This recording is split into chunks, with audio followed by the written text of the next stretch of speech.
So hello and welcome to everybody out there. This is Amateur Radio Roundtable. It's a show about ham radio, and would like to just welcome everybody out there, even the shortwave listeners tonight. If you're listening out there on the international shortwave on WBCQ on 7490, we'd love to hear from you.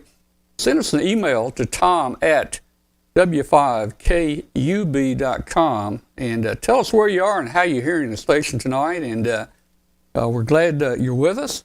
Stick around. We're going to have some fun. The first hour of the show is structured with some things that we have on the agenda here. And then the last hour of the show is what we call the After the Show. And that's where we just invite anybody to join us, and we talk about all kinds of things.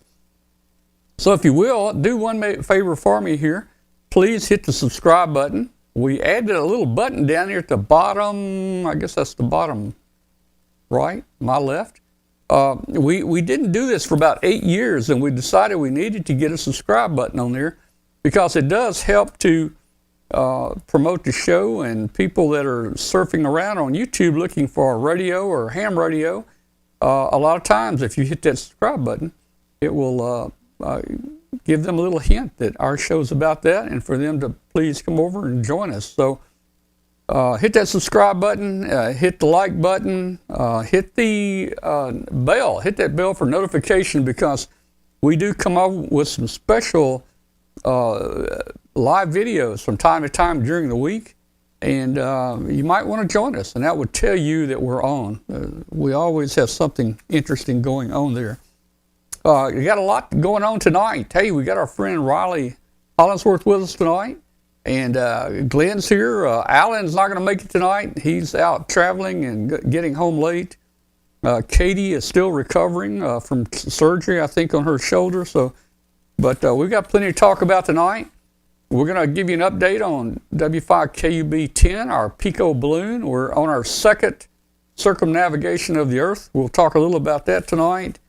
And a subject just to get some personal feelings or opinions or comments. This is interesting.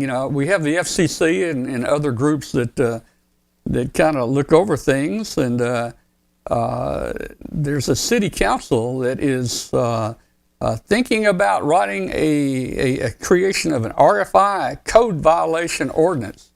Boy, I don't know how they're going to do that, but that's going to be fun just thinking about that. We'll talk about that a little bit tonight, and then we'll open the phone lines up or the Zoom up for everybody. All right, so let's go out to our remotes here. Glenn, it looks like Glenn is up first there. Glenn, hey, Glenn. Oh, and hey, tonight we're also going to talk about the Memphis Free Fest. Great little ham fest here in Memphis. Glenn and I will talk about that in a few minutes. I've got some video from that. So, Glenn, I hadn't seen you since Saturday. Hey, you stayed late, Glenn, and I won some prizes after I left.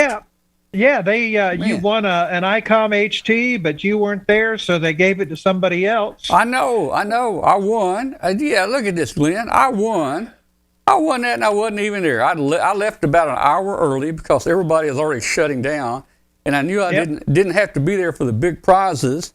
But I won that, but then I lost that. And then look, hey, I won this. That's a 20 amp hour battery and charger, and that's the LifePo. Yeah, we'll talk more about that later. And that's an interesting. I'm not sure what I'll do with it, but those are handy to have. Trust me, I go through them all the time. You go through them. What happens to them? Well, not that particular. I have the standard sealed lead acid batteries. Oh, yeah. And they only last about 2 or 3 years in a UPS. Oh, yeah. Well, look, okay. So, how did your sales go? Did you get rid of most of your stuff? No, I didn't sell a whole lot. I made it. Made enough to buy my lunch and pay for my raffle tickets that didn't win anything. Yeah. But the way I viewed it, it was a day out of the house. I was amongst all my ham friends, and that was the last step before Dayton. So it's kind of like another checkbox off of the Hamfest list, and now Dayton is the one that's coming up, and I'm really getting excited for Dayton. Yeah, I am too. And we're going to go up there and have a good time this year. Yes, All sir. the other years we've worked, but we're going to have a good time this year. Hey, let's bring Riley in. Riley is with us tonight. I've been trying to get Riley on here for weeks and weeks and weeks, and he is a busy guy. Riley, how you doing tonight? Oh, we're doing fine. I appreciate your inviting me. Sorry I haven't been on here before. This program was a little more difficult than I expected to set up, but it seems to be going better than I expected to. So I'm anxious to talk about it. But it's good to see you folks again. Well, that's great. We're glad to have you there. And I was talking to Riley earlier, and he's hinting now that he may join us or come down to Huntsville. So I just see Brett in the chat room. He's saying he's considering coming to Huntsville. A lot of people come to Huntsville from a long ways away, and I think we'll get Riley there this year. So I've never been. Yeah. I would like to see it. I've heard good things about it. yeah, Man, you gotta go. It's in my mind, it's one of the top 3 or 4 Hamfests there is. oh yeah. Well, Riley, we're going to jump pretty much right into your segment here in just a minute. Okay. But and I'm not sure. I haven't seen what you're going to talk about exactly. You want to lead into kind of what you're doing now? We know you came from the FCC. You were the special counsel to the FCC there, and you retired. And boy, isn't retirement great? I retired 9 years ago, and man, I'm loving it. Now, you retired and you've gone back to work. Tell us what you're doing. Well, we set up the FCC actually had the idea to set up a program in 2019 to replace the official observer program because half of the FCC field offices had been closed and they'd lost half of their engineers. A lot of good people left the FCC. A lot of good people stayed, and we're happy with that. But they thought their idea was to set up a joint initiative between the league and the FCC to enhance compliance in the amateur radio service. And they agreed to give our cases expedited attention and to take advantage of the 1986 law that lets them use evidence gathered by amateurs. And in exchange for that, we would have a group of volunteer monitors across the country. They thought about 175 would be appropriate, a number that would be manageable. And we would give them enhanced training in which the FCC would participate, and they would give our cases first cut. So that's worked out pretty well. But let me just read you the March activity report. We have monthly reports in QST magazine and on the league website. And they've been pretty consistent with the number of hours monitored and so forth. But let me just read you March and make a few comments about it. General class operators in Georgia, Wisconsin, and Michigan were issued advisory notices for operation on 20 meters outside of their frequency allocation. Technician class operators in Pennsylvania, California, Texas, and Missouri were issued notices for FT8 operation on 7.074. Now, technicians only have CW privileges on 40 meters. There seems to be a fairly widespread misconception among technician operators that they can operate FT8 on 40. I don't know how the rule came to play, but technicians only have CW privileges. We found that 99% of these seem to be inadvertent, and we don't have any recidivist. They're genuinely surprised to get the notice, and they seem to comply with that afterwards. We issued a notice to an operator in Puerto Rico for distorted FT8 transmissions that were causing harmonics and interference to other operators. Now, with all the FT8 operation going on today, just to have one of these cases or one or two a year, I think is not bad at all. An advanced class operator in Georgia was issued an advisory notice for excessive bandwidth on 3885. Now, I am concerned about some of the bandwidth being used on 80 meters, not on AM, but on sideband. And a number of the people that we have gotten in touch with really did not know how to adjust the transmitter. In a couple of cases, their transceivers were defective. Well, you may have heard about this. We issued a volunteer monitor alert for what has been a weeks-long constant carrier on 7.033. And we gave that information to the FCC, and they're working on the case too. That is coming from Colorado, we don't know any more about it than that, but the FCC is working on it. But it's been going on for several weeks. It seems to me that it's probably absolutely inadvertent or accidental. I don't think there's any malice intended with that, but I'm anxious to find out who it was and why. Now, here's the thing I like to talk about. The totals for the hours monitored during February among all the volunteer monitors across the country for HF alone were 2,067 hours. Now, that's been consistent every month, around 2,000 hours spent monitored on HF. And so when you look at a year, you're looking at 25,000 hours of monitoring HF bands, and we get very few alerts or notices, or incident reports, I should say, turned in. And so I'm really, really happy with that. It means that overall compliance in our service is excellent. We have a few trouble spots, but overall, with the vast number of licensees we have, you would think with 2,000 hours monitored in 1 month that we'd get a whole slew of incident reports, but we don't. And for the month of March, 1,959 hours were spent monitoring on VHF frequencies and above. So that's a total of a little over 4,000 hours monitored during that month. And it's been very consistent every month. And I'm really, really happy with that. We have lost some volunteer monitors due to COVID and accidents and so forth. We're down to about 160 to 165. And we may be enhancing that and bringing some more monitors in or going to the reserve pool. What concerns me about amateur radio, this is the good news, very few incident reports for the thousands of hours monitored. What concerns me is we have some problem spots on 7,200 and 3927 in the east. We've had them for years. It's very, very poor operators. A lot of times what they're doing is not against the rules. A lot of times it is. But they're just very poor examples. And we get complaints from people sometimes who are trying to demonstrate amateur radio, and they happen to tune across 7,200 in the daytime or 3927 at night. And it's very embarrassing to the service.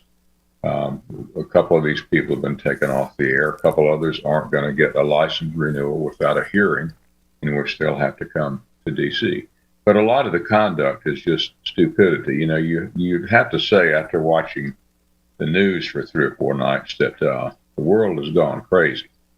And we see the same thing on the amateur bands. And we have some amateurs with drug issues or alcohol issues, just like any other service or any other group would have.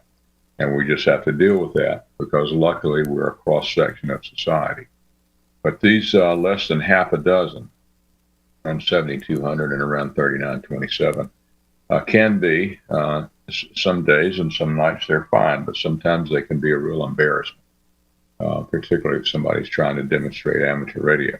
But overall, for the number of hours that our service is being monitored, I think we have very, very superb compliance with the Commission's rules.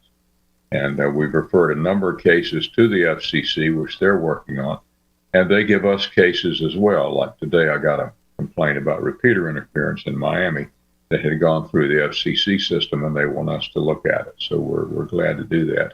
And they give us very good cooperation when we refer cases to them, too, that we just can't resolve through the volunteer monitoring program. We try to take an informal approach first before we take a formal approach and give it to the FCC. We like to try to resolve it because a lot of times these incidents are not intentional. They're just genuine mistakes, and we've all made mistakes. I mean, there's not an extra class operator out there that has to call CQ on a dummy load and wondering why I didn't get an answer.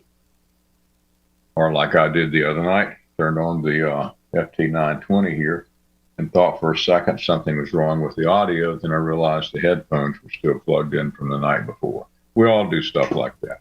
And that's the whole nature of amateur radio, to experiment with this. But for the whole picture to me is excellent. But we have to keep it that way, and we have to keep that small fraction of a percentage tamped down, because if there's the perception that there's no enforcement out there, than in any society, but particularly in today's society, the conduct will be different on the bands, and the bands will be degraded and deteriorated.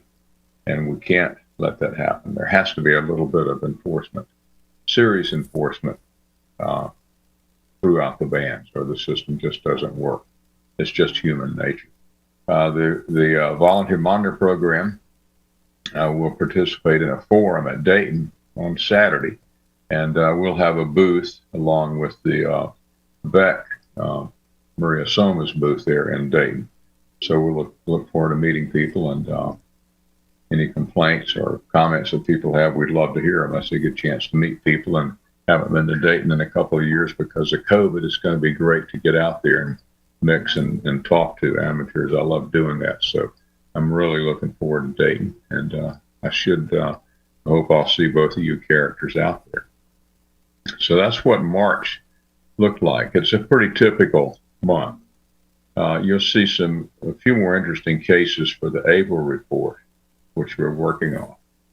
But overall, I'll have to say, I think the FCC expected us to be reporting more problems. And I certainly expected to be reporting more problems. I'm not happy at all with some of the problems we have. They're long-term, and like I say, we're going to get into license renewal issues. And in a license renewal proceeding, these people have to realize they have the burden of proof to show that their renewal will be justified, and they have to come to Washington, D.C. for a hearing. Can't be in their town. It's not done over Zoom or anything else. They'll have to come to Washington, D.C. for a hearing before an administrative law judge and show why their license should be renewed. And a number of these people that are causing us problems are pretty near the end of a renewal term.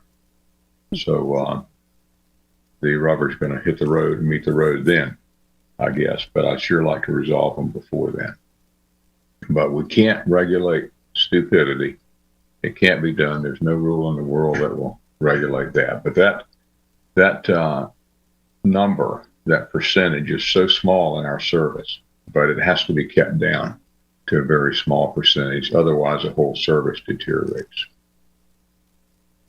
So that's where we are now, and I look forward to seeing you all at Dayton. Yeah. Hey, Ronnie, I got just a few questions, and you can answer the ones you can and just refrain on the ones you can't. I know we have to be very careful here legal-wise on certain things we can talk about. Tell a little about, the volunteers. Now, does the monitoring program interface back with people that have some type issues? Do they try to help resolve those issues before going to the FCC, or are the issues just turned over to the FCC when they're seen? No, we try to resolve it first. Now, aren't all the volunteer monitoring people, aren't they anonymous? They're not necessarily anonymous, but we just don't publish their names. Okay. And if a case would go to a hearing or a deposition, of course, we'd publish the names. But the reason we don't is one big problem the official observers had near the end of that era was that, 25 years ago, if you told somebody they were operating out of band, out of their license class, they would thank you and say, man, I'm glad I heard from you rather than the FCC. Now they get insulted because everybody's so easily offended, and they threaten to sue, and they say, what right do you have to tell me I'm out of band, even though I was 50 kilohertz out of band? But when I read you a minute ago here that, for example, general class operators in Georgia, Wisconsin, and Michigan were issued advisory notices, those notices came from Volunteer Monitor Program. And the program manager, which is me, issued those notices. And if that can resolve it, that's fine. If it doesn't, it goes straight to the FCC. Now, you guys, your job is not just to find something bad going on. Your job also is to find something good going on, isn't it? Exactly. And what the volunteer monitors do, it's sort of an audit of the entire amateur service. And I think when bank examiners go in to audit a bank, if they don't find anything wrong, I don't think they're disappointed. I think they consider it a success story. So we recognize exemplary operation, and you'll see 3 or 4 of those every month. a good operator commendation. Do you send like a letter or certificate out to people? Yeah, it's a letter. It's a very nice letter, and we also publicize that on the league website and on the news feed. So we recognize exemplary behavior. Well, right. I remember 50 years ago, I did receive some letters from official observers. Actually, it was a little postcard, I think, back then. And, yeah, I got caught one time. I was like, I don't know, 50 cycles out of the novice band, I guess I was too close to the edge there, but you know what? I respected it, and I took care of the problem. And like you're saying, nowadays, you may get into an argument about that. Well, of these notices that were issued, we hear from 90% of the people that we issue them to. Yeah. And usually they're very nice conversation. They appreciate the notice, and in most cases, it was absolutely inadvertent. Now, if we don't get any cooperation, if it isn't solved, then we send it to the FCC, and they are not happy when the volunteer monitor program can't resolve something. So when they get it, they're not in the best mood, and that's not a good way. I'm sure that it takes a lot of resources to do these little things like this, and in a scale of TV broadcasting and shortwave and I don't know, microwave, ham radio may be kind of just a small part of that. And well, they have a lot to do now. It's totally different. If you read the Daily Digest just for a week, you'd be absolutely astonished at all the things that the FCC gets into these days. And a lot of it is not related to RF. Yeah, yeah. Well, I did receive, hey, here I am, 16 years old, Riley. And 16 years old, and I get a letter from the FCC. This was not an official observer. I got a letter. I don't remember much about it. I did something wrong, but they didn't lock me up. I think I had to send a letter back to them in triplicate. Back then, didn't they used to always require something triplicate? So, 3 sheets and carbon paper, and you had to send that in. So, anyway, we survived and lived through that. So, hey, let me ask you a question. So, this program is for ham radio. Now, I'm going to ask about citizens band radio. I'm sure that this program has no jurisdiction over even listening or monitoring CB. Are they worried about that? Stuff going on there too, or is that just kind of the Wild West? Well, we don't have any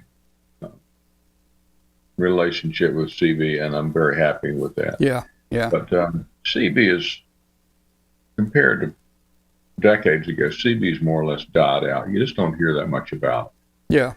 The FCC deals with it, but we don't have to deal with it at all, and I don't know how they handle it. But I just don't hear much about CB at all these days. Yeah. Okay. Well, hey, it's cool that we've got to focus now on some of these problem areas, particularly at 7200. And that thing goes wild, and I just hope that we're making some progress on clearing those up, because, as you said, that kind of gives a bad name to ham radio. Especially. What happens is you have the same group of people that hang out on the same frequency, usually using high power to talk maybe 1,000 miles. Mm-hmm. And the same people all the time, they run out of things to talk about, so they start expressing opinions. And that's when the fight starts, and it just makes the band sound very bad. Fortunately, it's a minuscule amount, and we intend to keep it that way. Well, I don't want you to divulge any secrets, but I know that your monitors had some training that the ARRL and probably the FCC provided them. I don't suppose the monitors have a lot of like direction finding equipment and stuff like that. Their job is probably not that. Well, we're working on it and using as an experiment, and it's working out pretty well so far, a time difference of arrival system. And the accuracy of that varies with the time of day and the frequency and so forth. Mm-hmm. But so far, in cases where we knew where the problem was coming from, and we experimented with a time difference of arrival network of SDRs. It's amazingly accurate. Now, It can put us in a county. I'm not real familiar with that, but I did play with one of those one time here this year, the SDR things. There's some little program or something you can click on some of these SDR sites that, as you say, I think it measures the time difference and it kind of pinpoints where the signal's coming it's from. It's more accurate than you would think. And Flex Radio, excuse me. It's all right. Flex Radio is going to work with us on a time difference of arrival network nationwide. They're tied up with the government contract right now. They're very busy, but they brought it up to us at Dayton a couple of years ago. And so as soon as they clear out some of their work with the government contract, we hope to have a fairly elaborate system if it's approved and so forth. It seems like something we'd like to have for time difference of arrival. But in the meantime, a number of volunteer monitors use this SDR network, and it can put us within the county of where the problem's coming from usually. So I'm pretty happy with that, but we need a little more accuracy. But of course, if we get help from the FCC monitoring station, that's a lot more accurate. And, yeah. That's the world. That's the gold standard of monitoring. Well, thanks for having me, Tom, and look forward to seeing you at Dayton. We enjoyed having you on here, and we're going to try to get you back regularly. Maybe you can give us an update every month or so about what's going on. And we will see you down at Dayton. We'll see you next up at Dayton, and then hopefully we'll see you at Huntsville. I hope so too. Well, thank you very much, and Glenn, I'll see you soon. All right, thanks. And that is looking forward to it. One big cat you got there. What does that thing weigh in at? Oh, she's just 15 pounds. Her sister's the monster. Her sister goes by the name Godzilla, and she's about 6 inches longer, and she's 22 pounds. That's a cat, all right. Yeah. All right, guys. Thank you very much, and have a good day. Thank you. We'll see you in Dayton. All right. Bye-bye. All right. Bye-bye. All right. Well, that was interesting there, and we learned a lot about the new monitoring program. And Riley now heads that up. And as mentioned earlier, Riley used to be the special counsel to the FCC on the enforcement side at the FCC. And he retired, and he likes his job so much, he's now working with this ARRL monitoring program. And I think he's a great fit for that. All right. We're going to move. I'm sorry? I was just going to say, has the statute of limitations run out for stuff that we've done as novices? Well, I don't know. That's been over 50 years for me, so I hope it has. I didn't do anything just terribly bad when back then, back in those days, we followed the rules. And we understood the rules were there, and you're supposed to follow them. And there was no doubt that we were going to follow the rules. So, hey, as a novice, I had to use crystals. I had a transmitter that had a VFO in it, but I used crystals. Was it tempting to get on that VFO and get on other frequencies? Well, sure, but I used crystals. Yeah, that radio. By the time I got there, that I was allowed to use a VFO. That radio would run 150 watts, and we were limited to 75 watts. Was I tempted to crank it up to 80 watts or 90 watts? I don't know. I can't remember that long ago, but knowing what I know now, going from 50 watts to 80 watts, you're not going to hear any difference out there. Well, you're not. It's insignificant at that point. Yeah. So, but we didn't know stuff like that back when we were really young, and just got our license at 14, 15, 16 years old. But boy, that was the old days. We had a lot of fun back then.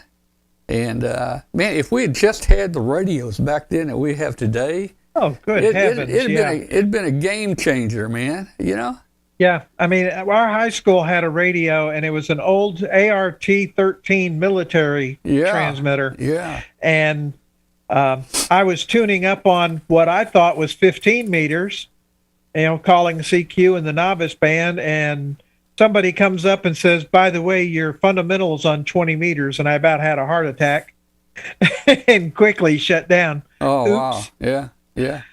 But yeah, I mean, that's what we had back then was, tubes and stuff that barely worked was,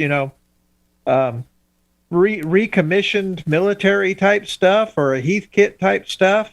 And, we didn't have these beautiful off the shelf rigs that, just go and get it, hook up and go. Hey, and on our and even on our receiver, of course on the receiver we did have a tuning dial on our receiver.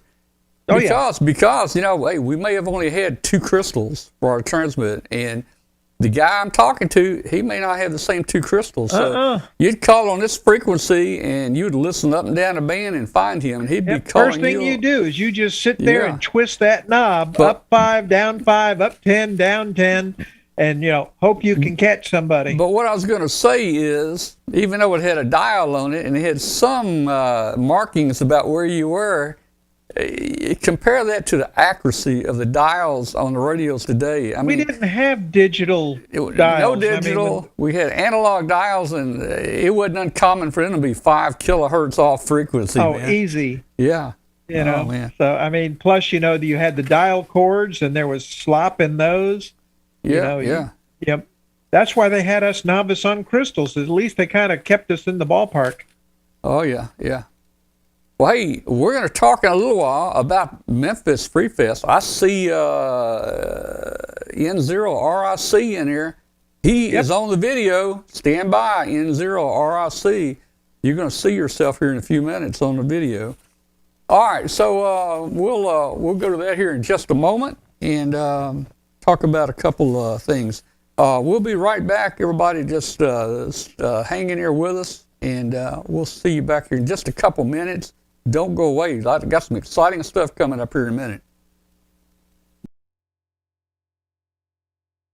Now is the time to spice up your ham shack with ICOM's new ID52A handheld. This radio is perfect for staying in or venturing out.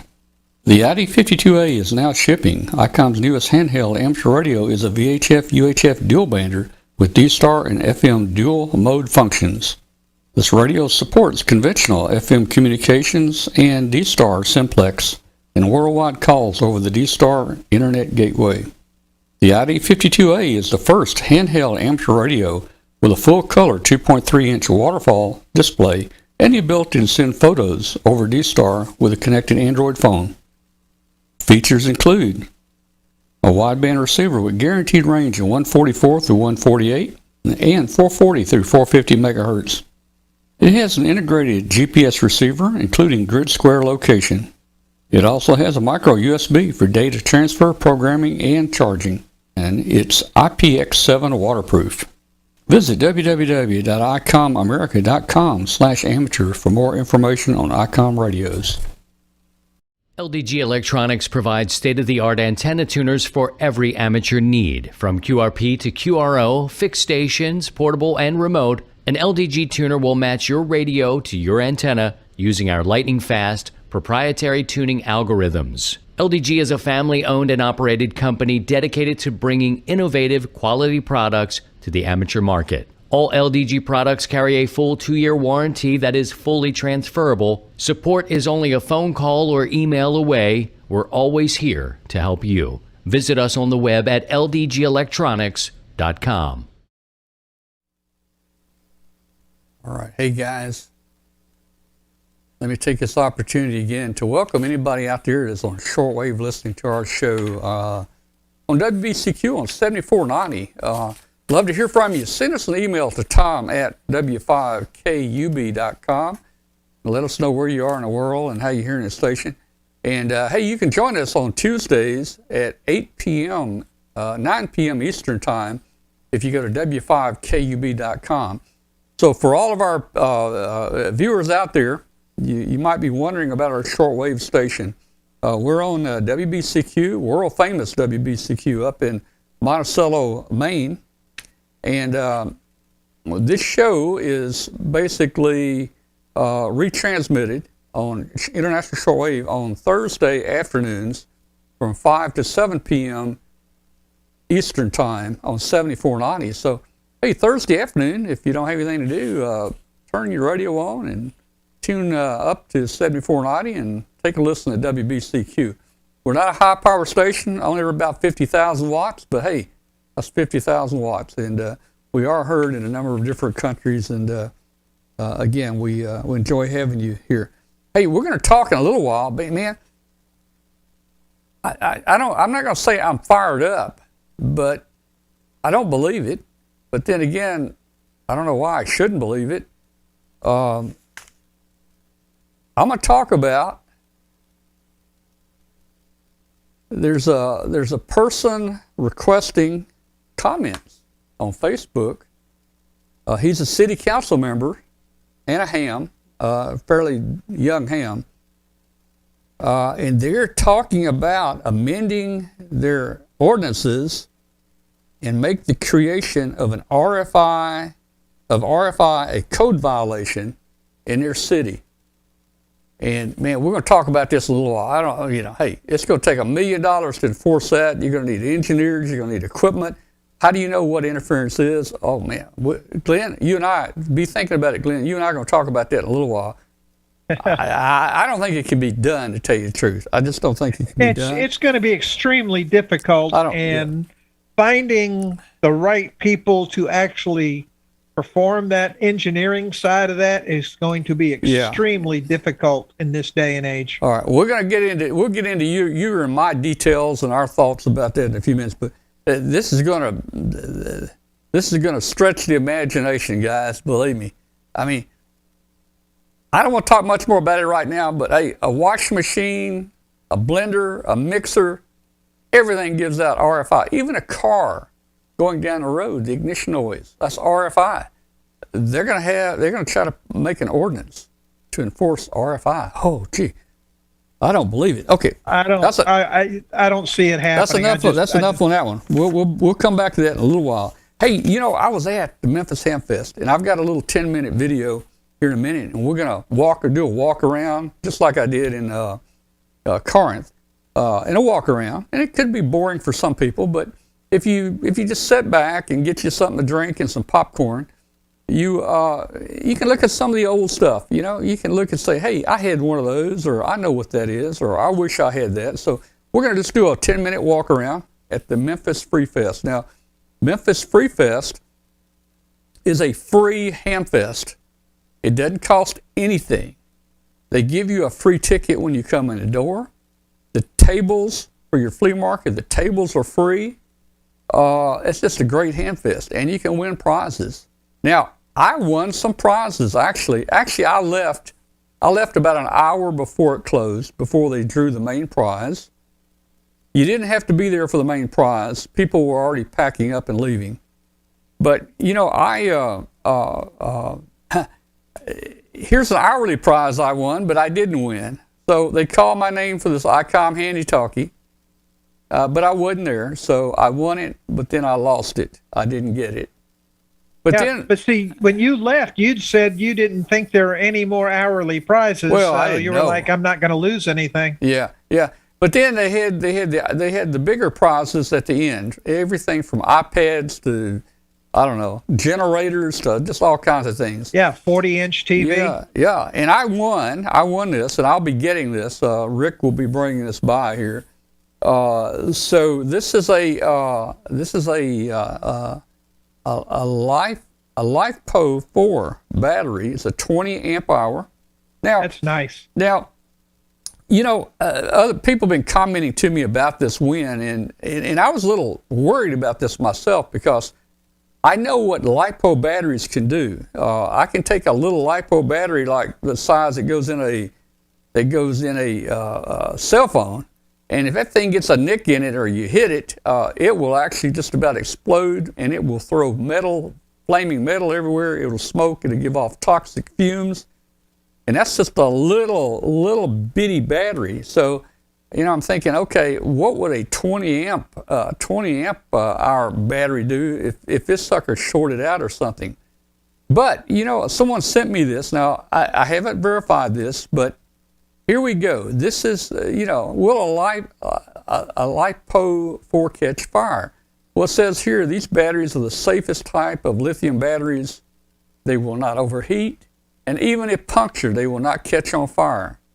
The cathode material in the LiFePO4 batteries is non-hazardous, so it poses no negative health hazards or environmental hazards. So I was glad to hear that. I'm sure it still might be, a little bit dangerous, but it didn't carry the danger I thought that a LiPo battery might have. I had a little LiPo battery blow up here in the lab one day a couple years ago. I was charging it with just a regular charger. I know I'm not supposed to do it, but if you keep the voltage below a certain point, there shouldn't have been a problem.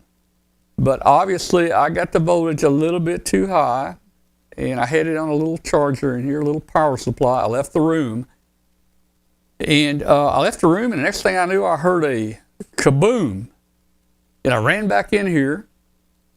The little battery, it was about the size of a nickel, it exploded, and it threw metal everywhere, and it put toxic fumes in here. My ham shack was concentrated with toxic fumes. I ran in here. I was going to try to open the window. So I ran in here and I pulled the blinds up, and that's all I could do. I had to leave because it was getting to me so bad. So I got another breath of fresh air, and I came back in here and I got the window up, and then I got out again. I mean, that's how tough it was inside here with a little nickel-sized LiPo. And then I managed to get a little box fan. I brought that fan in here and put it in the window and plugged it in, to exhaust all that smoke and fumes outside. But man, that was a tough deal. And I found little pieces of metal all over my carpet.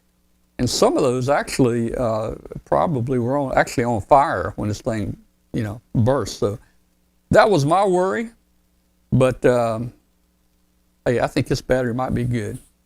Well, if you don't want it, I'll be glad to take it off your hands. Well, I might be able to use it for something.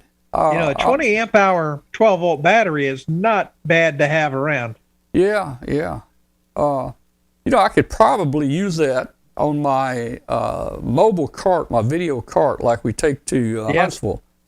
Yep. Now, that powers a UPS system, but my only thought is that UPS system charges back and when it's plugged in. So I would want to probably avoid that, where I wasn't trying to charge this. May have to put a big diode in series with it. Yeah, I could put I've got some massive diodes that I could put a big diode in there. And that would keep it from being charged. Yeah, and then I could just plug the charger in the little charging port on here and just plug it into the AC. So anyway, Hey, okay, let's talk about, let's go to Free Fest. Again, I'm going to show you just a walk around video. Some of you guys may see yourself in here. And I think N0RIC is in here, and he'll probably see himself. So let me see if I can pull this video up, and we'll get it going here. Again, this is the walk around. It may be a little boring to people, but Glenn, you and I have fun, and we'll talk about what we see. Oh yeah, it was nice. Here we go. In fact, we even have Glenn in here. So here we go. I don't know if that's a selling point or not.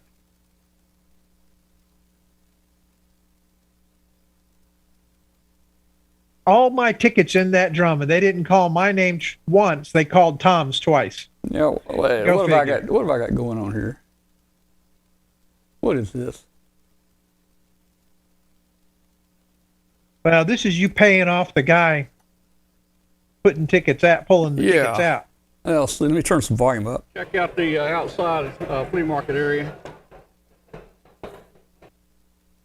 Yeah, that's the cool thing about Free Fest is, they have tailgating outside and then the indoor tables as well, and it's all free. Admission's free. If you need some tables are free. capacitors, this is the place to go right here. Oh yeah, those are nice. Those boxes that are there. Yeah. A lot of the 991s are starting to show up in Hamfest. I can't believe you got so many variable capacitors. You can take that capacitor, Yeah. hook it up to a barbed wire fence, and go about 100 miles. You can talk all over the world. Sure. 100 watts. Sure. There you go. That'll tune up anything. Don't worry about burning it up either. Gonna Well, go, it looks like it will handle some power. It'll go, baby. Yeah, it'll handle some power. Depends on frequency too. Yeah. Get your low frequency. Hey, how you doing there, man? I didn't recognize you. Yeah, talking to you. How you doing, man? You got stuff to sell here? No, I'm just buying this. Oh, you're buying? Yeah. Not Okay. selling this year. Well, guys, you might not recognize him, but this is Tommy. He's been going to Dayton with us for years. He's got his mask on, so you can't tell who he is. Yeah. Yeah. All right, man. What are you interested in? Any of this stuff? Hot sauce. The hot sauce? Look here, Tommy's wanting hot sauce. Yeah, but hey, man, that looked kind of You're good. interested in the hot sauce? Yeah. You need that to put on the hamburgers they sell inside. But Tommy, I don't know if Tommy's in here tonight, but being How you Puerto doing? Rican, Doing good. he Yeah, likes take that that hot microphone. sauce, man. How you guys doing? All right, All right. What you call? NP4 AC. NP4 AC. Yeah. Yep, there's All a right. Puerto That Rican was call. my father call sign. Oh, okay. I got you. Yeah, let me get it there. I got you. Drummond's, Tennessee. Yeah. All right. And That's what is my this son, thing my that keeps popping up Okay. here? Hey, how you doing? Good, good. Now, do you know this guy over here? Oh, yeah. He's our I- friend. I know Tommy for a long You know time. Tommy? I've known Tommy for a long time. Yeah. All right, this has got getting me here. What is this mess? Well, it's warmed up. I thought it was going to be really cold, but Yeah. it has warmed up here. Right. All right. Well, thank you so much, man. Good Thank to see you. you, Alberto. Okay. All right. Got a pretty good turnout. I think a very large turnout here. Hey, Rick, how you doing? We'll try to make our rounds in here. It's awful crowded, but we're going to try to make our rounds. Yeah, right around 9:30 or so, that place got very, very crowded. It was good to see all those folks showing up. Microphone. Once this thing's got to go, this is something that very few people even recognize anymore. This is a Siltronic 1011 Delta. This particular radio gave the FCC a heart attack, and all you had to do is bring it home and solder one wire from one side of the should've bought band switch that. to another. You had 100 watts out on 11 meter band. $20. Okay? Yeah. And all I want is $20 for it. No one's ever jumped at it. Get it. So what? Yeah, you say $20 for what? $20. For what? This? For the whole thing. For this and that? Yeah. You're kidding me. Nobody's taking it. Well, I don't know why. That's what I'd love to know. I don't know why. Yeah, hi, everyone. Mainly because I didn't see it. It's noisy in here, but I think Yeah. they can hear you okay. Yeah, I'm down from the Boat Hill, Hornersville, Missouri area. Yeah. There's glad to N0 make it down RIC. All right, now you're out of where? Or Hornersville, Cornersville? Okay. that's, I'm 3 miles of the Arkansas line. Okay. And there you You're are. kinda He's a in our boot chat hill room up there. tonight. Yeah, I Yeah. figured you'd probably get down here. Good to see you, man. Good to see you.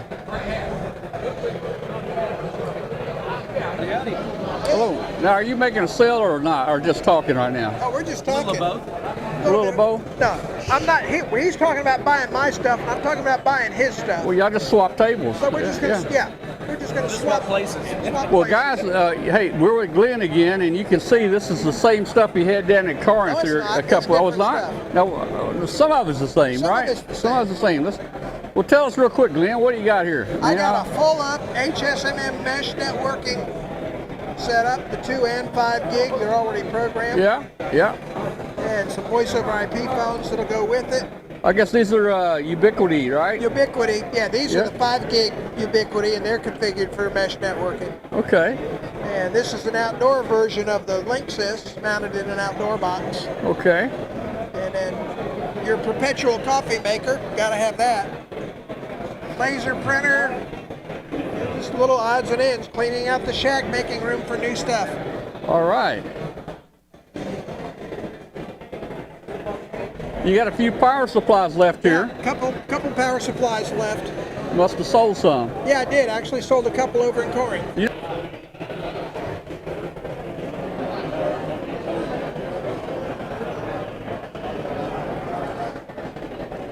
Yeah, they had some nice Kenwood and other rigs on that table right across from me. I kept going over there and reaching for my wallet and kept having to pull myself back. Yeah. They had quite a few of the late model radios there, actually. Yes. Yeah, I mean, they had nice stuff. There's a guy that builds those 6-meter. Well, I've got a brake filter on here. I learned that from the last Hamfest. I got the ugly filter turned on. How you guys doing? Take it right there. That's a microphone. Talk to us. Oh, Tell us who you are. okay. David Kirk, WT4E, and Memphis-based guy. Don't live in Memphis anymore, but anyway, I'm close by. And we're just here at the Hamfest enjoying everything. Got some stuff here for sale like everybody else. So I know Tom, seen him for years, and he does a great job. So Well, these are pretty. You don't build these, do you? no, I don't build those. I build these, but I don't build those. I've been building these for over 20 years. Yeah, I've been seeing them Yeah, over here. Yeah, you've seen them because you've been. they look good. Look real good. Yeah. That's just a 2-meter version. I got a dual band version. And, of course, my website, you can find them on there, WT4E antennas or efactorantennas.com. So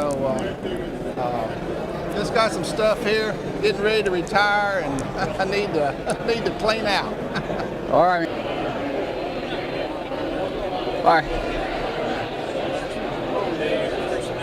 How you doing?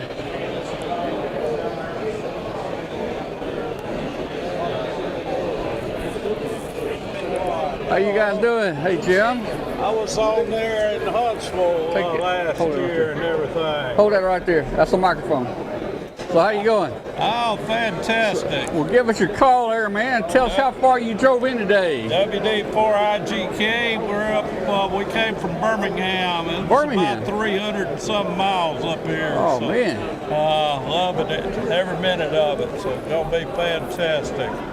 Yeah, check out the shirt. I run the Central Alabama Simplex Net every Sunday night in Birmingham, 14658.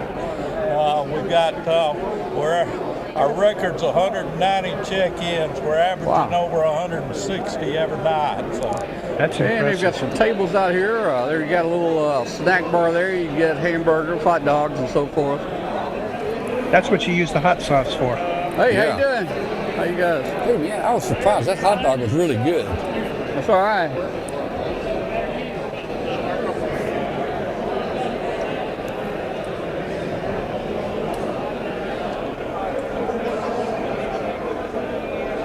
Yeah, they had a beautiful group of 10-tech rigs there as well. That's the Orion 2. Gorgeous rig.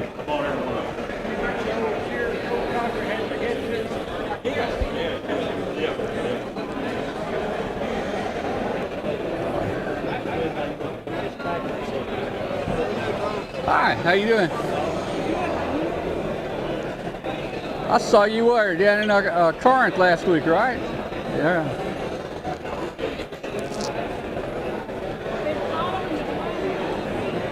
All right, ladies and gentlemen, hammers and misters, we're fixing to start our first door prizes. So if you have tickets already ready, they need to be in the drum. Give you about 1 minute to get them in. Yeah, I got me one of those power supplies. Those are 12 volt, 45 amp power supplies. And you just Came out sold of you just sold some power supplies. Yeah, but this is 45 amps. Oh, Can't okay. turn a 45 amp supply down. Hi.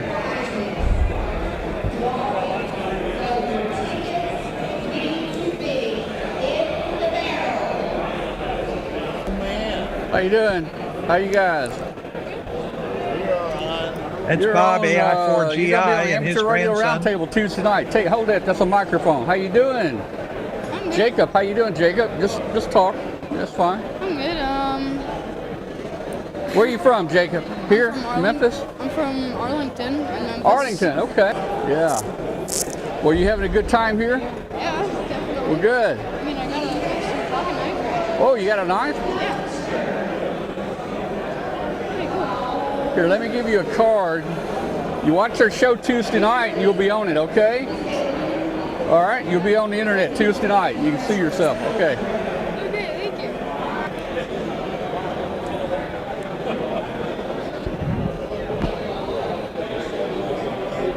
Yeah, I always forget to look at the bottom of the tables on the ground there and see what they've got out there. There's some good stuff down in those boxes.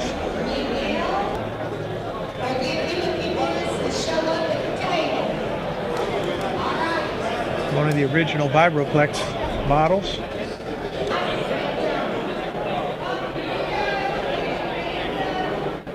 There we go, HW 101. My first sideband rig was the HW 100.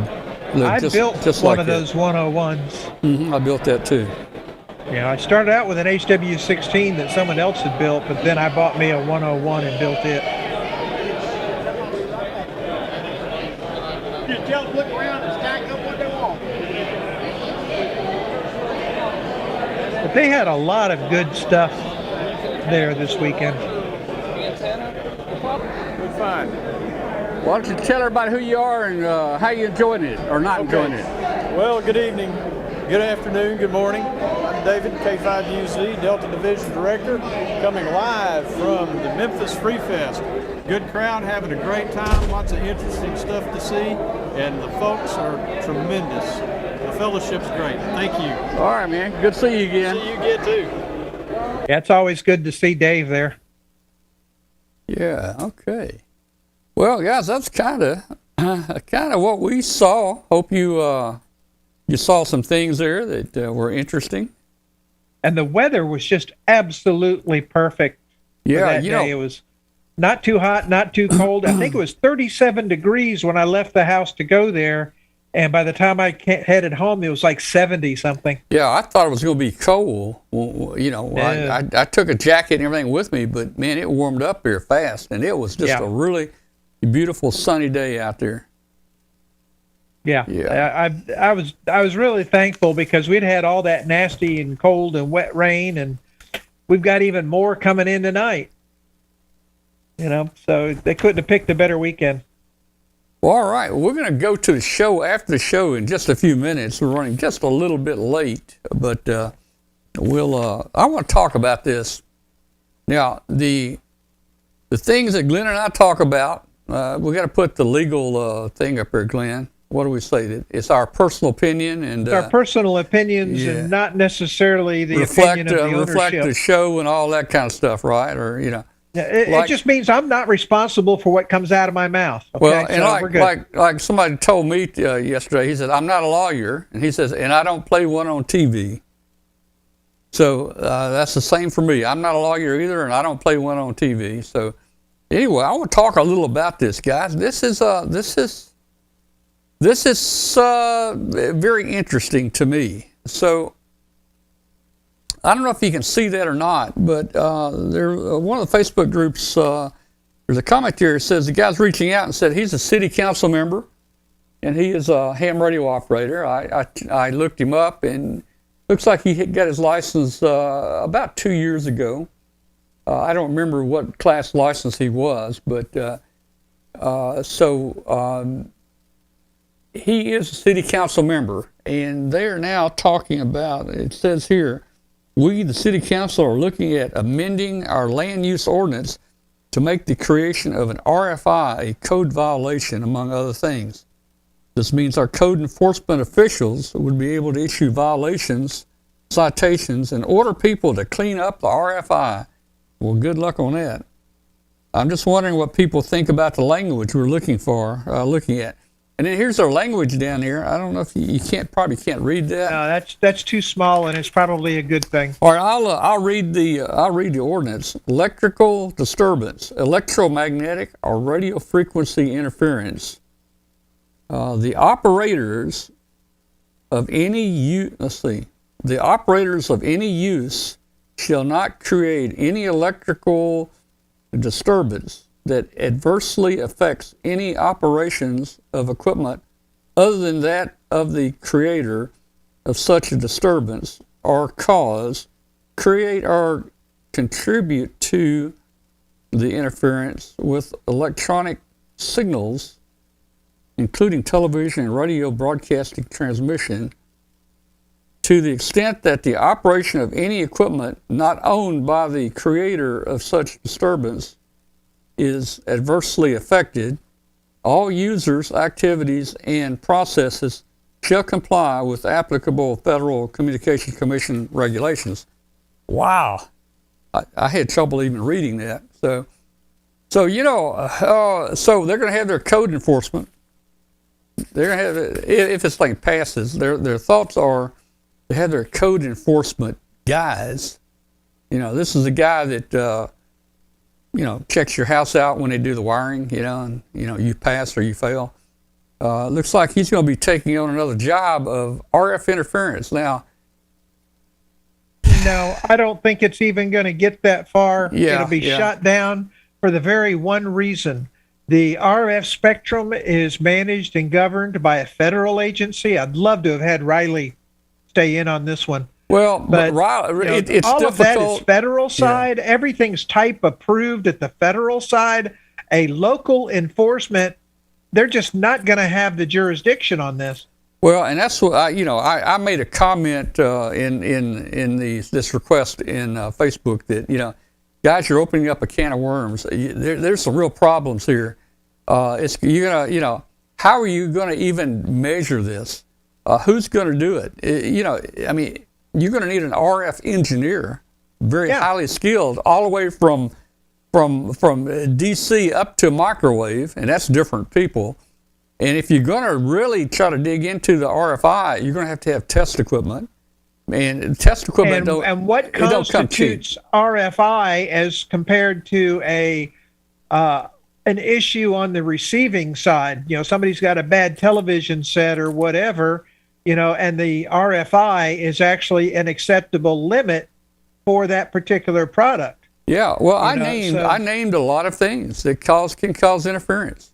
Your LED lights, your fluorescent lights, your motors, elevator motors, medical equipment, even ignition noise from an automobile. If the city is out on the street in front of your house and they got their truck engine running and they got a jackhammer out there going into the street, and you're hearing all this ignition noise, on your radio in your house, are you going to shut the city down, or are they going to be exempt? I don't see it. Oh man, is this a bag of worms or what? Yeah, like I say, I believe that the first time it gets up into an appeals court, they'll throw it right out because the FCC has total jurisdiction over all of that. You've already got the type acceptance stuff and the FCC testing of all of this gear. So, all they're going to really be able to do anything with is defective gear. And as we know, 90% of that is on the receiving side. So, I think the chat's pretty much right. This guy is just trying to make a name for himself, and he's trying to, clean up his neighborhood so that he can get on the air and not hear power line noise. And the truth of the matter is, and I've heard this all over the country, that if you can identify that you have power line noise, contact the power company, and they have people that will come out, track it down, and fix it for you. They do. They really do. And just naming things. He's trying to fix something that's not real. And just naming things. Hey, the country's telling everybody, you need to go solar power. So now, a guy's invested $50,000. He's put solar panels on his roof, and he's got a big controller and batteries there in his garage. And guess what? His solar charger is emitting RFI now. Absolutely. They're going to shut this guy down. Boy, what a... See, I think what it is, I think it's some people that really hadn't thought this through. They think they know a little about it, and they're jumping in here without looking at the big picture. Exactly. Yeah. There's just, I could list hundreds of things here that could cause interference. Now, if it causes interference, does that mean it's the problem of the thing causing the interference or the thing receiving the interference? What about the levels? What distances? Who knows, man? Oh yeah, well even a Walwart. We were doing a Mississippi QSO party over here in Benton County, which is 2 counties over from here, and had a Walwart on our laptop for logging. And when we went to go on the air, we couldn't hear a thing because of the noise, and we just about were ready to give up, and we backtracked it down, and it was just a power adapter for a Dell laptop. Hey, okay. I have found these How are little you going to enforce that? Yeah, I've That's found overkill. these little wall warts. Well, I had one here in the shack. It was really noisy, man. So how about this scenario? A repeater is getting intermod. This repeater is getting intermod, but it seems like the repeater only gets intermod when this other repeater keys up and a police repeater key up, and then the signals mix, and then somehow they mix, into the repeater. So whose fault is it? I mean, how are they going to determine that? I mean, they're going to need. I don't know, man. Wow. And the thing is, if all three transmitters are within spec, you are just dealing with harmonics, mixing. There's not a darn thing you can do other than maybe shift your repeater frequency to another one just to get away from the harmonic. Yeah. But as far as this RFI thing, that's absolutely insane for where we are today. I don't think RFI is as big as a problem as he's trying to make it out to be. Yeah, and even like I talked to Riley about this, and I can understand why the ARRL doesn't want to. Well, that would be basically out of their jurisdiction because they're talking about everything from car ignitions to fluorescent lights to everything. But they have to be very careful in what they say legally because it could be a problem. So anyway, again, hey. What you guys are hearing here are the personal opinions of Glenn and myself, and they don't represent any legal opinion. So let's even go one step further, and that's their engineers and enforcement. What certifications or criteria are they going to have that will hold up in a court of law? Because you are going to have to. It's kind of like a radar gun. You have to prove that thing's calibrated and certified, or you're going to have that ticket thrown out. And it's going to be the same with this. The equipment's going to have to be calibrated to the nth degree. National Bureau of Standards stuff, all this tracing back and accuracy, the skill of the user must be proven. That's just a massive can of worms that is not going to be cheap to manage. Well, I can tell you, is this where we put in the hashtag end rant? My code enforcement guy, Bubba, when he comes out, to check to make sure my gas pipe's not leaking over here. He's pretty good at that. He can sniff around the gas pipe and say, yeah, it looks like it's together pretty good. I think he's going to have a hard time tracking down and sniffing out RFI. Yeah, let's give him a spectrum analyzer and tell him to go. Man. I don't know what to say. I don't know what to say. Yeah, it's a mess. I think the guy means well, but he's trying to take on something that I think is a far bigger can of worms than he really expects it to be. Well, they were getting on that in that Facebook group. They were getting a lot of comments, just like you and I were talking about. So everybody is trying to explain to them this is not an easy thing to do. No, this is pretty impossible. Plus, you got to think about, where do you set your standards? Do you use the FCC standards? If you're going to use FCC standards, then why are you trying to enforce them when the government's supposed to enforce it? Took the breath away, man. Yeah, it is. Like I said, he probably means well with what he's trying to do, and I can agree that we have a lot of, extraneous emissions and RF noise and everything in our world today. And yeah, it'd be nice to clean that up. I mean, who knows the health aspects of it and all, but for a city to take that unto themselves, I don't think that they are prepared for what's about to hit if they go forward with that. Yeah, I don't think they can do it. Really No, don't. I don't see it. It's not enforceable in any way, shape, or form. Yeah. Hey guys, we're going to go ahead and we're going to close down Roundtable, and we're going to go into the After the Show show.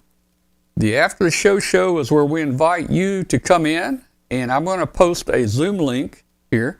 If you want to join us on Zoom, we'd love to have you. This will put you right in the show. We will still continue to webcast the show, and people will get to see you. So if you do come on, you know, comb your hair and whatever. But we're now going to go into the After the Show show. Or put your teeth in. Yeah, put your teeth in there. All right, well, very good. Let me take this opportunity here as we're taking a break between. Let me take this opportunity again to welcome all of our people out there listening on shortwave. You're listening to Amateur Radio Roundtable. This show is about ham radio, amateur radio, and we are live on the internet on YouTube channel every Tuesday night at 8 p.m. Central Time on W5KUB.com. And we'd love to have you join us if you can. Hey, Tom, question in the chat. What city is trying to do that? Let me do something here. Hang on, let's see.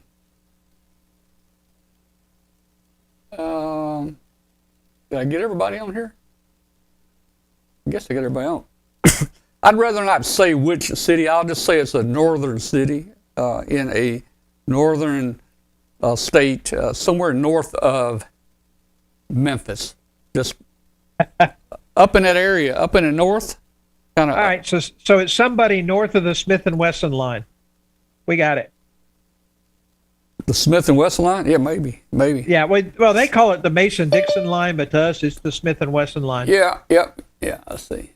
Well, I keep hitting the wrong button here. Let's see. Showing 3. I got everybody? I don't know. I think I'm hitting the wrong button here. I'm viewing instead of allowing them in, so... Yeah.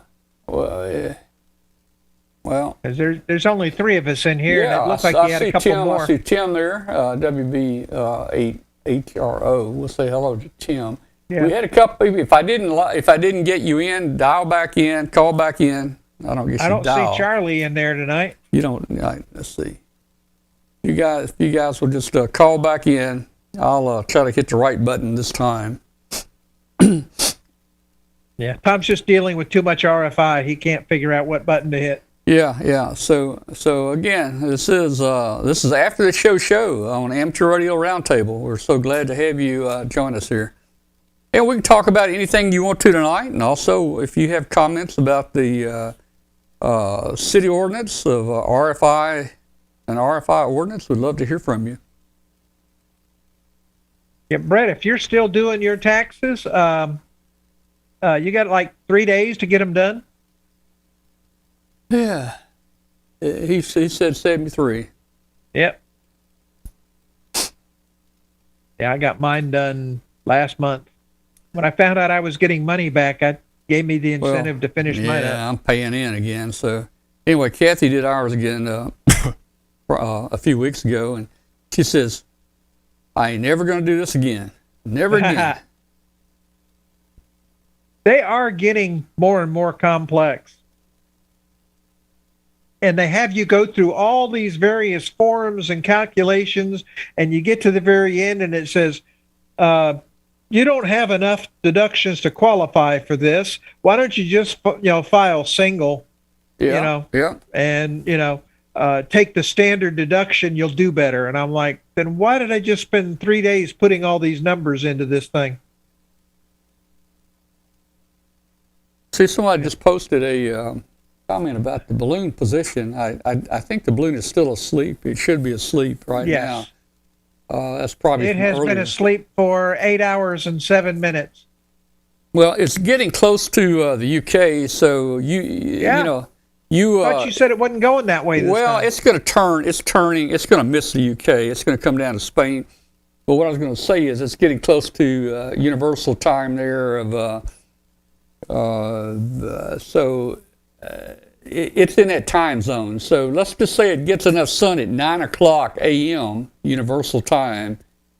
Yeah. If we take 5 hours off, that would be 4 a.m. Central, 5 a.m. Eastern. I think it will wake up about 5 a.m. Eastern Time today. And when it does wake up, it should be just a few hundred miles from Spain. I think we're going to go right across Spain. It's doing real good. I'm a little concerned. Our altitude has dropped from we've been running a steady 41,000 feet for the last, 15 days, and we're down at 39,000. It's been solid all day at 39,000. We may have lost a little bit of gas now, and it could be that we're in a low pressure zone. A low pressure zone will cause the altitude to drop some.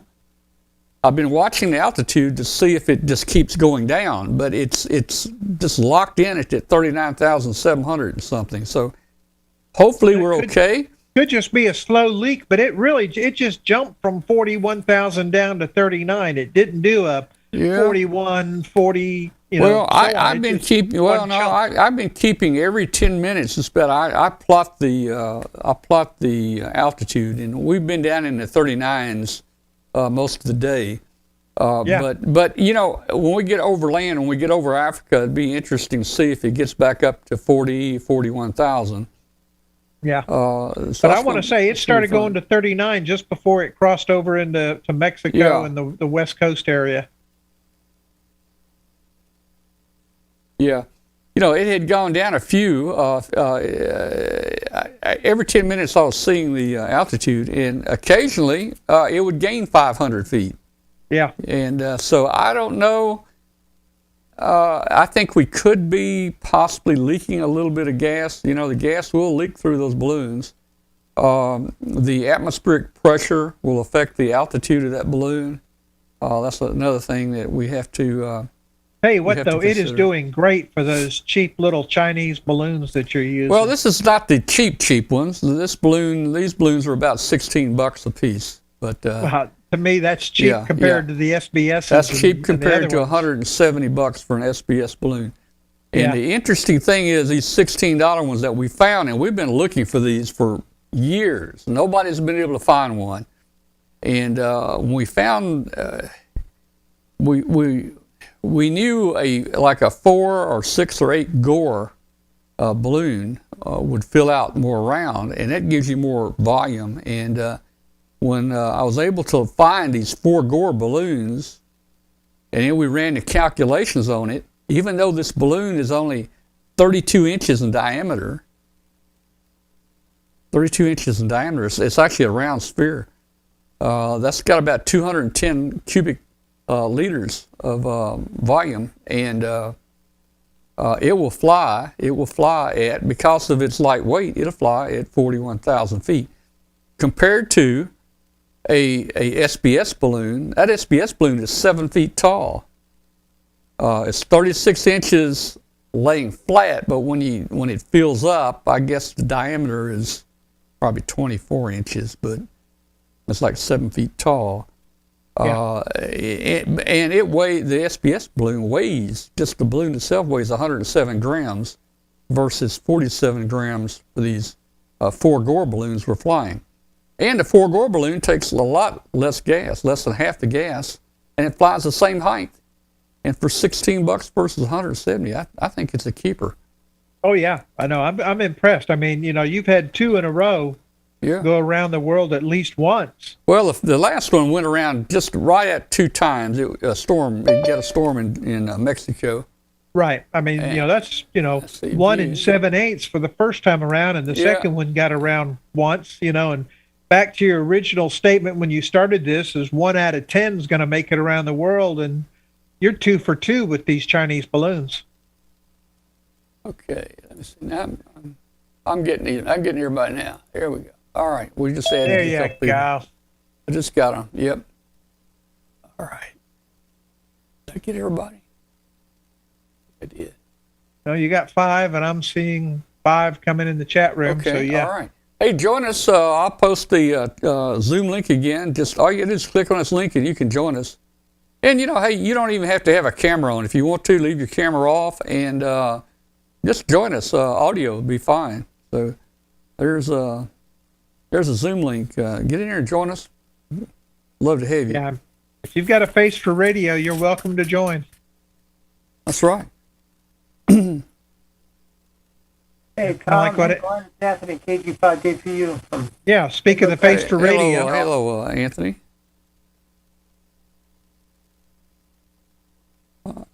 I said, hello, Anthony. Do you have a question? Yeah, he jumped back in and muted himself. Okay. No, just hit the space bar. Okay. I didn't want to interrupt. Oh, no, jump right in. I need to be interrupted sometimes. You Yeah, guys and had a fun time over the weekend at the Free Fest, huh? Oh, yeah, that was. I mean, the biggest part about it is, yes, I get to sell some stuff, but the most fun is I get to meet a lot of folks and people I haven't seen in a year.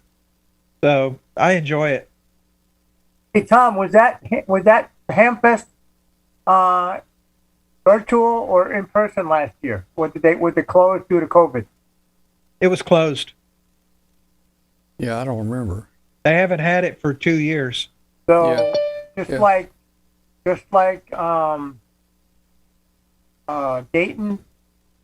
And Just like Dayton and everybody's Orlando. going to look forward to mingling and touching things and looking at stuff.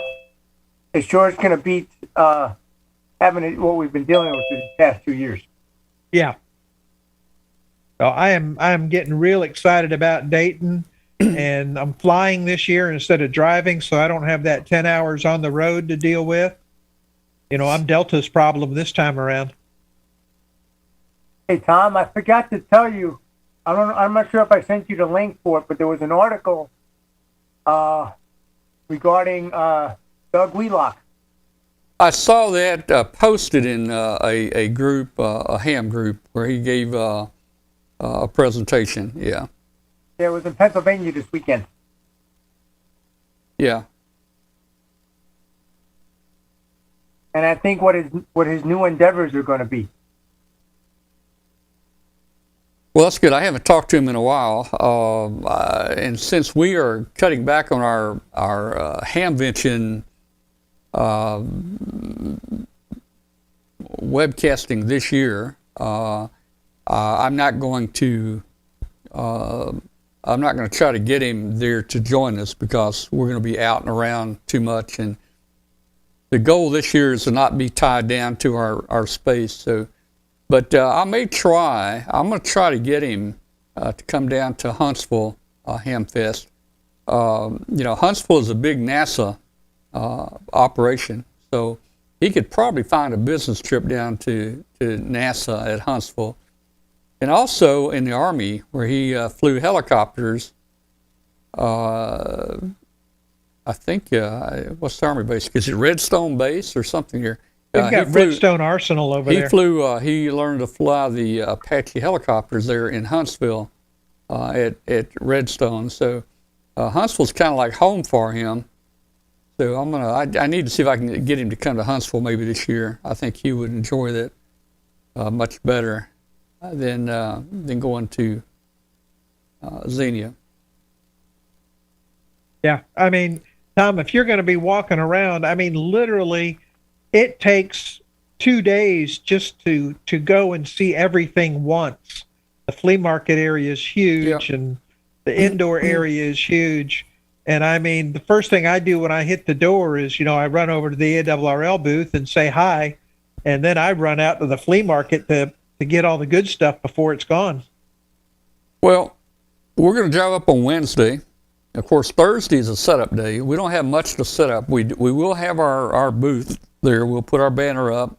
We'll have an ice chest with some drinks, snacks, things like that, places to sit, rest, lay some business cards and stuff out.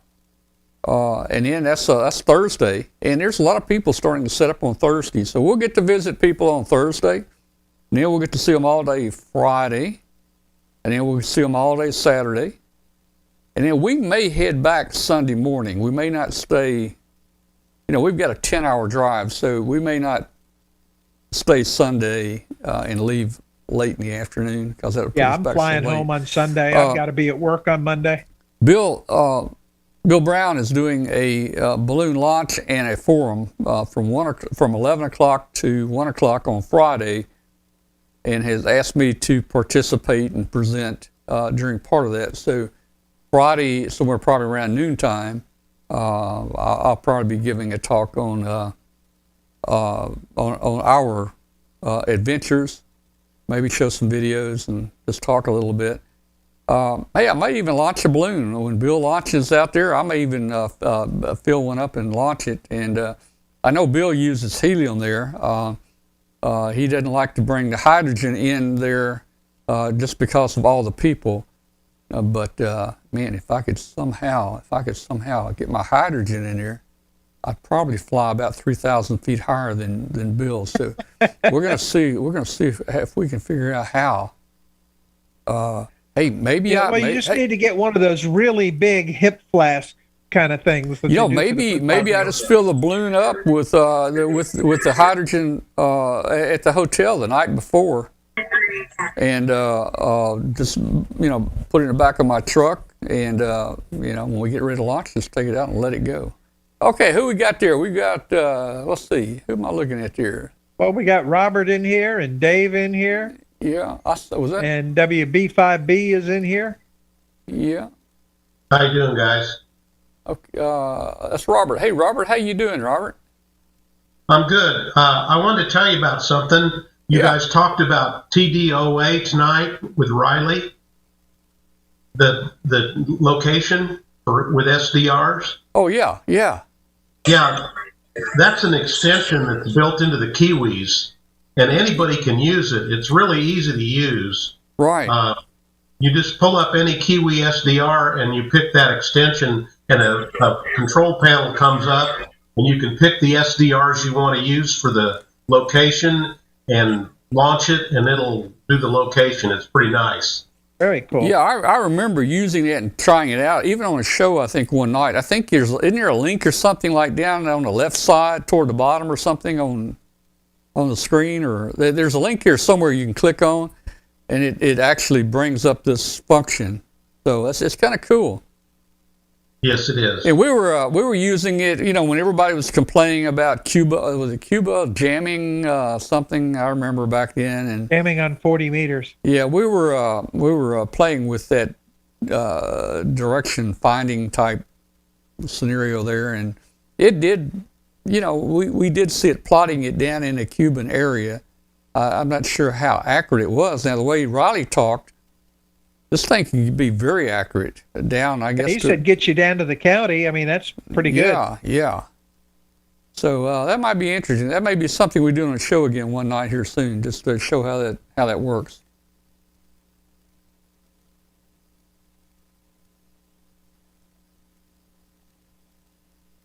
They want me to get a scooter to zip around with there in Dayton this year. I don't know.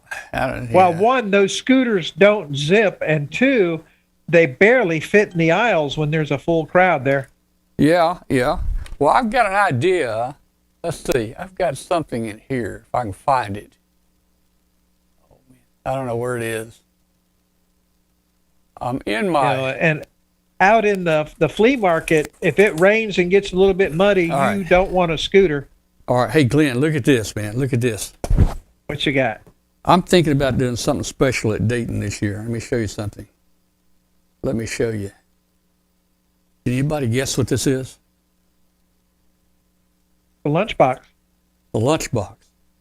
The Mickey Mouse lunchbox. Let me open it up. I want to show you guys what's in here. And then this is I've got an idea to use this at Dayton this year. I'm going to arrange something, and we'll record it. All right. Anybody know what this is? The 1950s era hairdryer. Yeah. Yeah, man. Actually, I think the Area 51, the UFO that crashed there, they picked that up off of that. Well, it was turned on, so obviously the batteries are dead in it. But guys, I have a radar gun here that I'm thinking about taking to Dayton. and if I could prearrange to have all the scooters lined up, if we could clear out an area and we get all the scooters lined up and we can have a scooter race out there, and I'll try to measure their speed, Glenn. What do you think about that?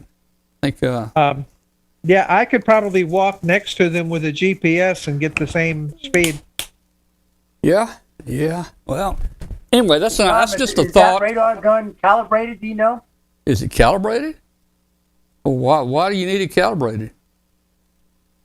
I'm just. Yeah, he's not going after RFI with it. Yeah, I'm not going after RFI. So why calibrate it? If it's off 10 miles an hour, I don't care. You were doing X. You gonna argue with my radar gun? I don't know. Take you downtown. Tom, is that 10 gigahertz? 750? Is that what you 10. said? Oh, 10? I don't know. It probably. I don't know. Let me look and see. It may have something on there.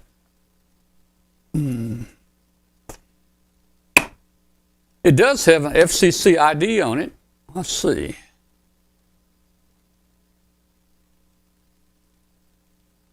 It does comply with Part 15 of the FCC rules, compliant to the following conditions. This device may not cause harmful interference, and 2, this device must accept any interference received, including interference that may cause undesirable operation. That's a late model unit right there. I don't remember that rule coming into play until recent years. Yeah, well, That's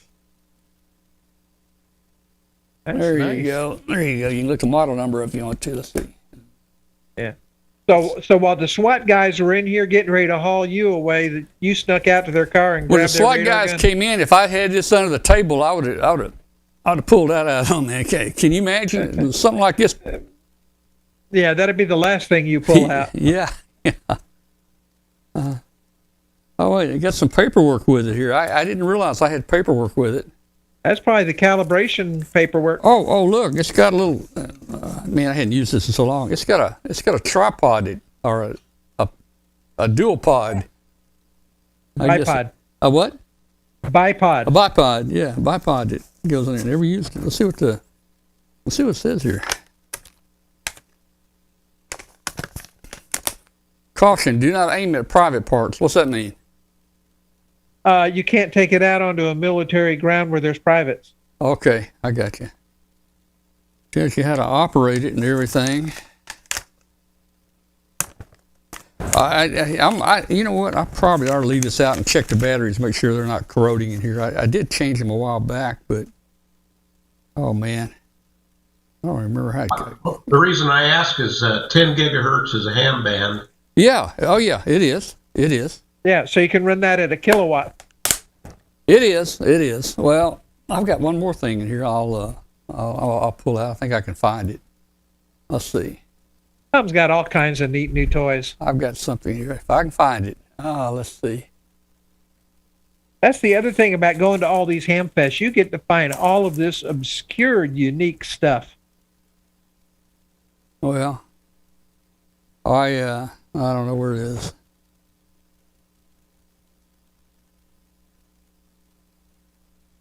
I wish I could find it. I would show you guys. It's a little product that a friend and I built a number of years ago. My closet is so full here of stuff that so what I'm looking for, Glenn, is a radar transmitter, and we built.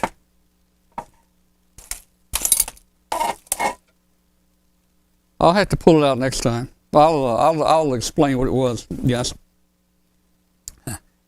We built a little product and sold it at Dayton one year. Now I'm glad Riley is not here now because I'm not sure, but the power was so low. I think it fell within part whatever of the FCC rules. But 2 years we sold them. We made 100 each time and sent them to Dayton. We built them for about $6 a piece, and it was a little little plastic box about the size of a cigarette package with a push button on top. And inside, we had a little microwave circuit board with a little gas fat transistor on there. And we made a radar transmitter that transmitted in a 10 gigahertz band. And the thing is, it would turn on back then, it would turn on about any radar detector. A guy could be coming down the road and you could just pick that little cigarette package size thing up and press the button, and you could see him hit the hit the tail lights. It would turn his radar detector on. It was good for a couple hundred feet, and well,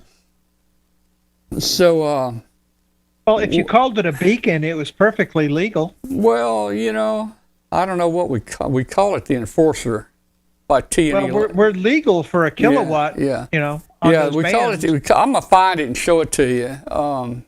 We call it the enforcer, and let's see. There's Bill. Get Bill on here. So we call it the enforcer. And hey, I was driving down to Corinth, I think, one year, and this guy kept trying to pass me, and little 2-lane roads out there or whatever, and he would come up beside me, and I'd press the button, and he'd slow down and he'd get behind me. And then a few minutes later, he'd try to pass me again. He would come up there and he'd start to pass me, and I'd hit the button, and he'd go back, and he'd get back behind me. And we had a lot of fun with that. We call it a brake light tester. And I still have a few of those around. Yeah, Chris said we sold them for $60. I don't remember if we sold them for $50 or $60. We made them for about $8. And I remember, man, we sold 100. In Dayton, we'd sell all we took up there. We'd make 100 of them. So we'd have, you know, in our cargo pants, we'd have 100. You know, 100 times 50. We'd have, what is that? 100 times 50. That's 5,000. Yeah, I was going to say 5,000. We'd have $5,000 stuffed in our pockets, in our cargo pants here, and oh man. But you know, after a while, the radar detectors, you know, they started going with laser and different things, and basically, you know how a door, some of these automatic doors would trigger your radar detector in your car. That's basically what this does. It was just close enough in there that it would just think it was radar. Yeah. Bill joined us. Hello, Bill. Hey, how you doing? Good. Took me a while to get in tonight. I had some internet connection problems and something going on with my computer, so I had to reboot several times, but I finally made it. I thought I was going to have trouble tonight. It took me 20 minutes to figure it out. Well, it took me over an hour. Yeah, I had, every time I'd bring up the Wirecast encoder here, a video would be playing. And I know I didn't have the video playing over here. And I kept turning stuff off, and I kept, you know, turning the mixers off, and it kept playing. And it was one of those, I don't know. Well, my computer did an automatic update last night, and it screwed everything out. So it always does that. Yeah. Let's see. You know my motto, new and improved rarely are. Yeah. That goes doubly so for updates to operating systems.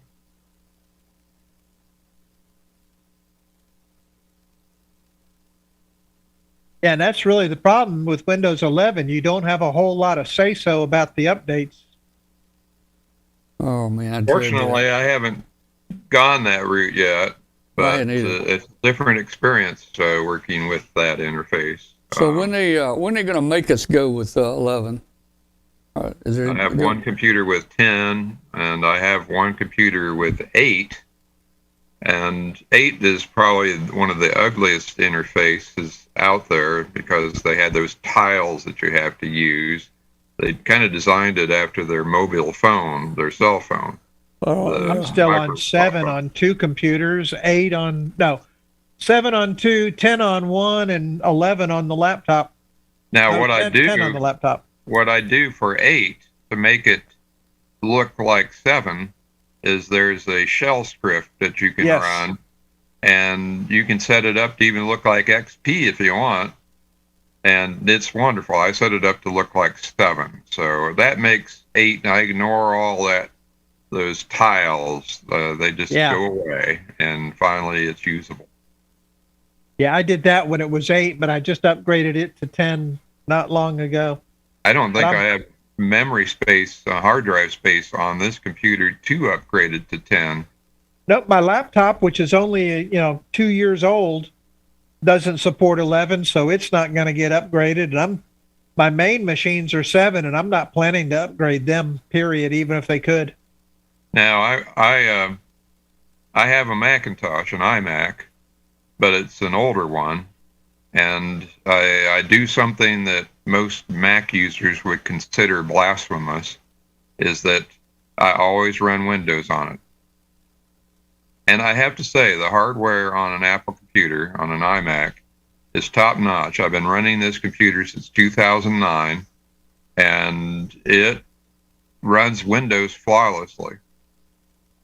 But I rarely venture into the Apple OS, iOS, very, very rarely, Mac OS. And unfortunately, the hardware is such that the newer versions of Windows will not function on this old of hardware. So I can't upgrade it to anything higher than 7. Yeah, I went to take my laptop and take a look at 11, and it's like, sorry, you don't have enough hardware to make that happen. You're going to stay on 10 for the rest of your life. Go buy a new computer. That's the point. They want you to buy a new computer. Well, so, hey, that ain't happening. Let's bring Robert in here. He hadn't said anything. Robert, how you doing tonight, man? You talking to me? No, wait a minute. No. Who am I talking? Wait a minute. Let me look here. I need a bigger screen. It's Dave and WB5B who haven't said a word yet. Is that right? Is it Dave? Yeah. Hey, Dave. Yeah, Dave. That's him. How you doing, Dave? I'm doing great. I'm from the great state of Washington, and I'm driving to Dayton this year again. Oh boy! And I plan on going through Yellowstone. I want to see another baby buffalo. First time I went through Yellowstone, I saw almost saw a baby buffalo get born. If I could have been there 5 minutes sooner, I would have seen it. However, I got a kick out of all these people with their cameras trying to get as close to the baby buffalo as possible to get a picture. And the mother buffalo was looking at her. And that mother buffalo, I think, was exhausted, or else she would have charged them. Yeah. And of course, there's signs all over every place that says, "Leave the animals alone. Don't bother the animals." Yeah. But they do. And I'm going to have my APRS going, HF going. I'll be on 146.52 and whatever else I can think of. I don't drive a car anymore. Dave, I've got a story about buffaloes I got to tell you. When we were in Colorado, we launched a balloon, and the payload landed, parachuted down in a buffalo ranch. And we came up to the gate, and the rancher met us, and he says, "Don't go in there, not without buffalo treats." And he had a big bucket full of pop can sized alfalfa pellets. And he says, "The way to a buffalo's heart is through its stomach."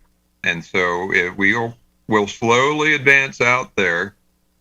But if they get nervous, if you spook a buffalo, he said, it will go through my fence, the neighbor's fence, the neighbor's neighbor's fence, and keep going for about 20 miles before it will even think about slowing down.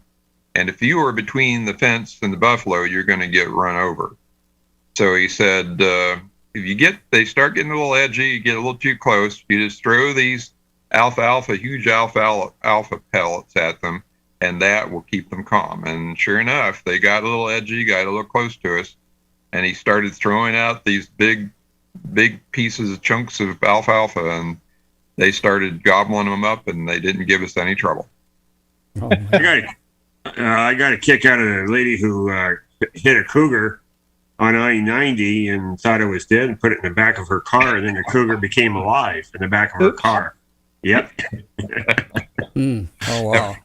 That reminded me of that movie, what was it, where they put a deer Tommy Boy, I think it was. They put a deer in the back of the guy's car that they hit, and it came back alive and just destroyed the car. Yeah, yeah.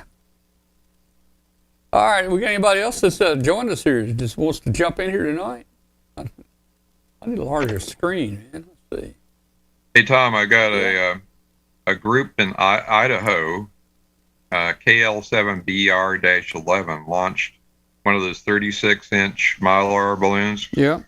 With one of my trackers 2 weeks ago, and guess where it is right now? I have no idea. Japan. Well, Flying it to, just remember that first one we did with you that ended up in Japan? Yeah. So, but this one seems to be making it, so maybe it'll make it completely around. It's only at 27,000 feet. Now, is that with one of the 4 Gore balloons? No, this is just the standard. Okay. With the standard silver, yeah. We flew the same balloon. That's the balloon we flew in our first flight, and we hit a storm off the coast of Japan, and it brought it down. I think that thing could have made it if we hadn't hit the storm. It could have. So yeah. I'm crossing my fingers that this one will not hit storms off the coast of Japan and maybe make it, because they're 3/4 of the way around right now. I think they got a good chance there. Hey, tell me, man, what's going on with W5KUB 110, man? My altitude's gone from 41 to 39.7. What's going on here, man? When it has 0 satellites, it'll show 0 altitude or very low altitude. No, it's not showing 0. It's showing 39,750. You know, I mean, we're down about 1,000 feet, and it's been consistent. I think you're in a low pressure area. Well, that's what I'm hoping. I'm hoping after we hit. It doesn't look like it's coming down. It looks like it's just in a real low pressure zone. Yeah, maybe once we hit Africa, maybe we'll start seeing it go back up. I've been watching it, but I mean, it's been steady. You know, I thought if it was leaking, it's going to continually go down, but it seems like it's just. It's not moving down anymore. It's just staying there. So, right. I think you're good. Never can figure out how to center myself in your screen there. Yeah, yeah. You have to go opposite of what you think. Yeah. Yeah, that's exactly what I did. Yeah. Well, we're excited about 110. Hey, I finally got through to order from Yokohama. Yeah, I saw your posting that you got through. I don't know why you had so much trouble. I had to call the credit card company and tell them it was not a bogus site. Yeah, yeah.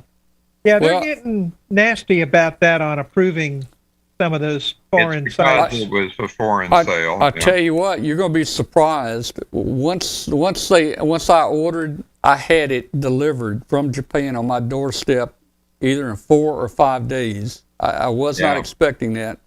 Shipping from Japan and China is really improved recently. I mean, I've been ordering stuff and it's here in a week and a half. Well, DHL is really quick, but very expensive.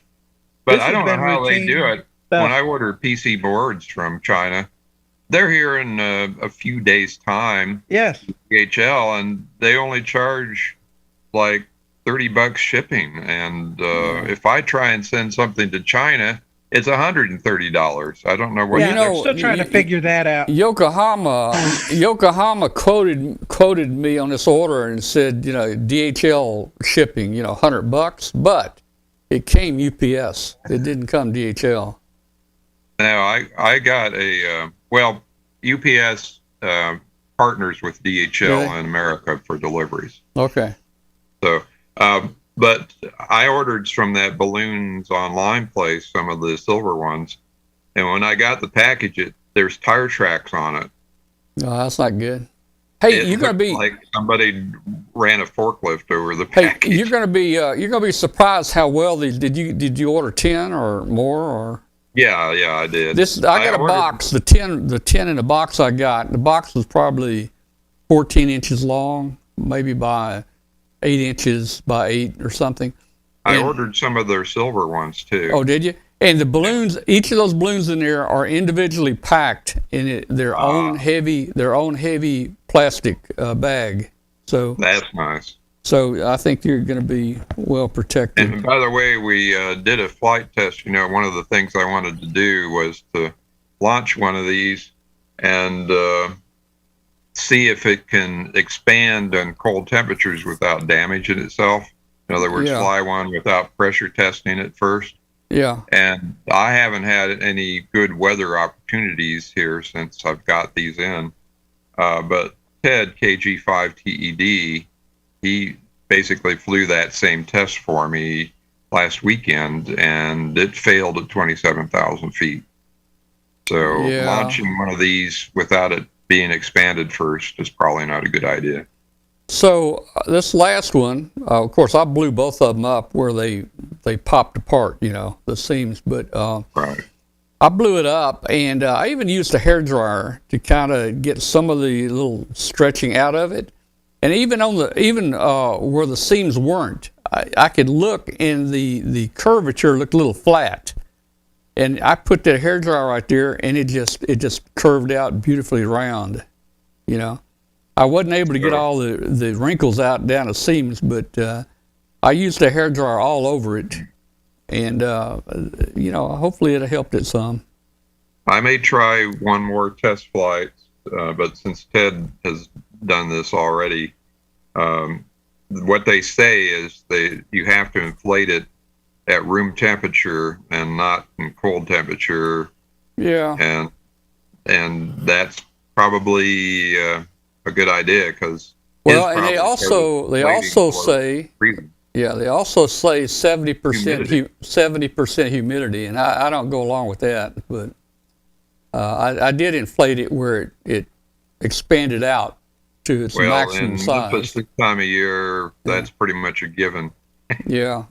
I mean, that's the other thing, is it's been cold, you know, up until today. Right. I mean, I actually turned the air conditioner on today when I got home. But, you know, tomorrow I'll probably have to turn the heat on after the front comes through. That's spring in the south. Yeah. Hey, I want to tell you a story about you said it was expensive to ship back to China. I learned the hard way that turns into a scam. So I ordered some solar panels, and it was $65. And instead of shipping me the solar panels, they shipped me a cheap piece of costume jewelry. It was a little ring that they shipped me, and so I went back to PayPal, and PayPal negotiated with them, and basically they said, we'll give you your money back if you ship it back to us. And and it was like $80 or $90 to ship it back. So they got you. You got to watch what you do. Yeah, they that figured out this game. On Facebook right before Christmas advertised a robot dog for $40, and they showed a picture of this very realistic robot dog, and what we ended up with was a little tiny dog toy that didn't move, and the same thing, you couldn't return it. Couldn't get your money back on it. I meant to, I saw a picture and ordered this kind of keyboard. It's an old school style keyboard. They sent me a flat panel Bluetooth keyboard for like an iPhone.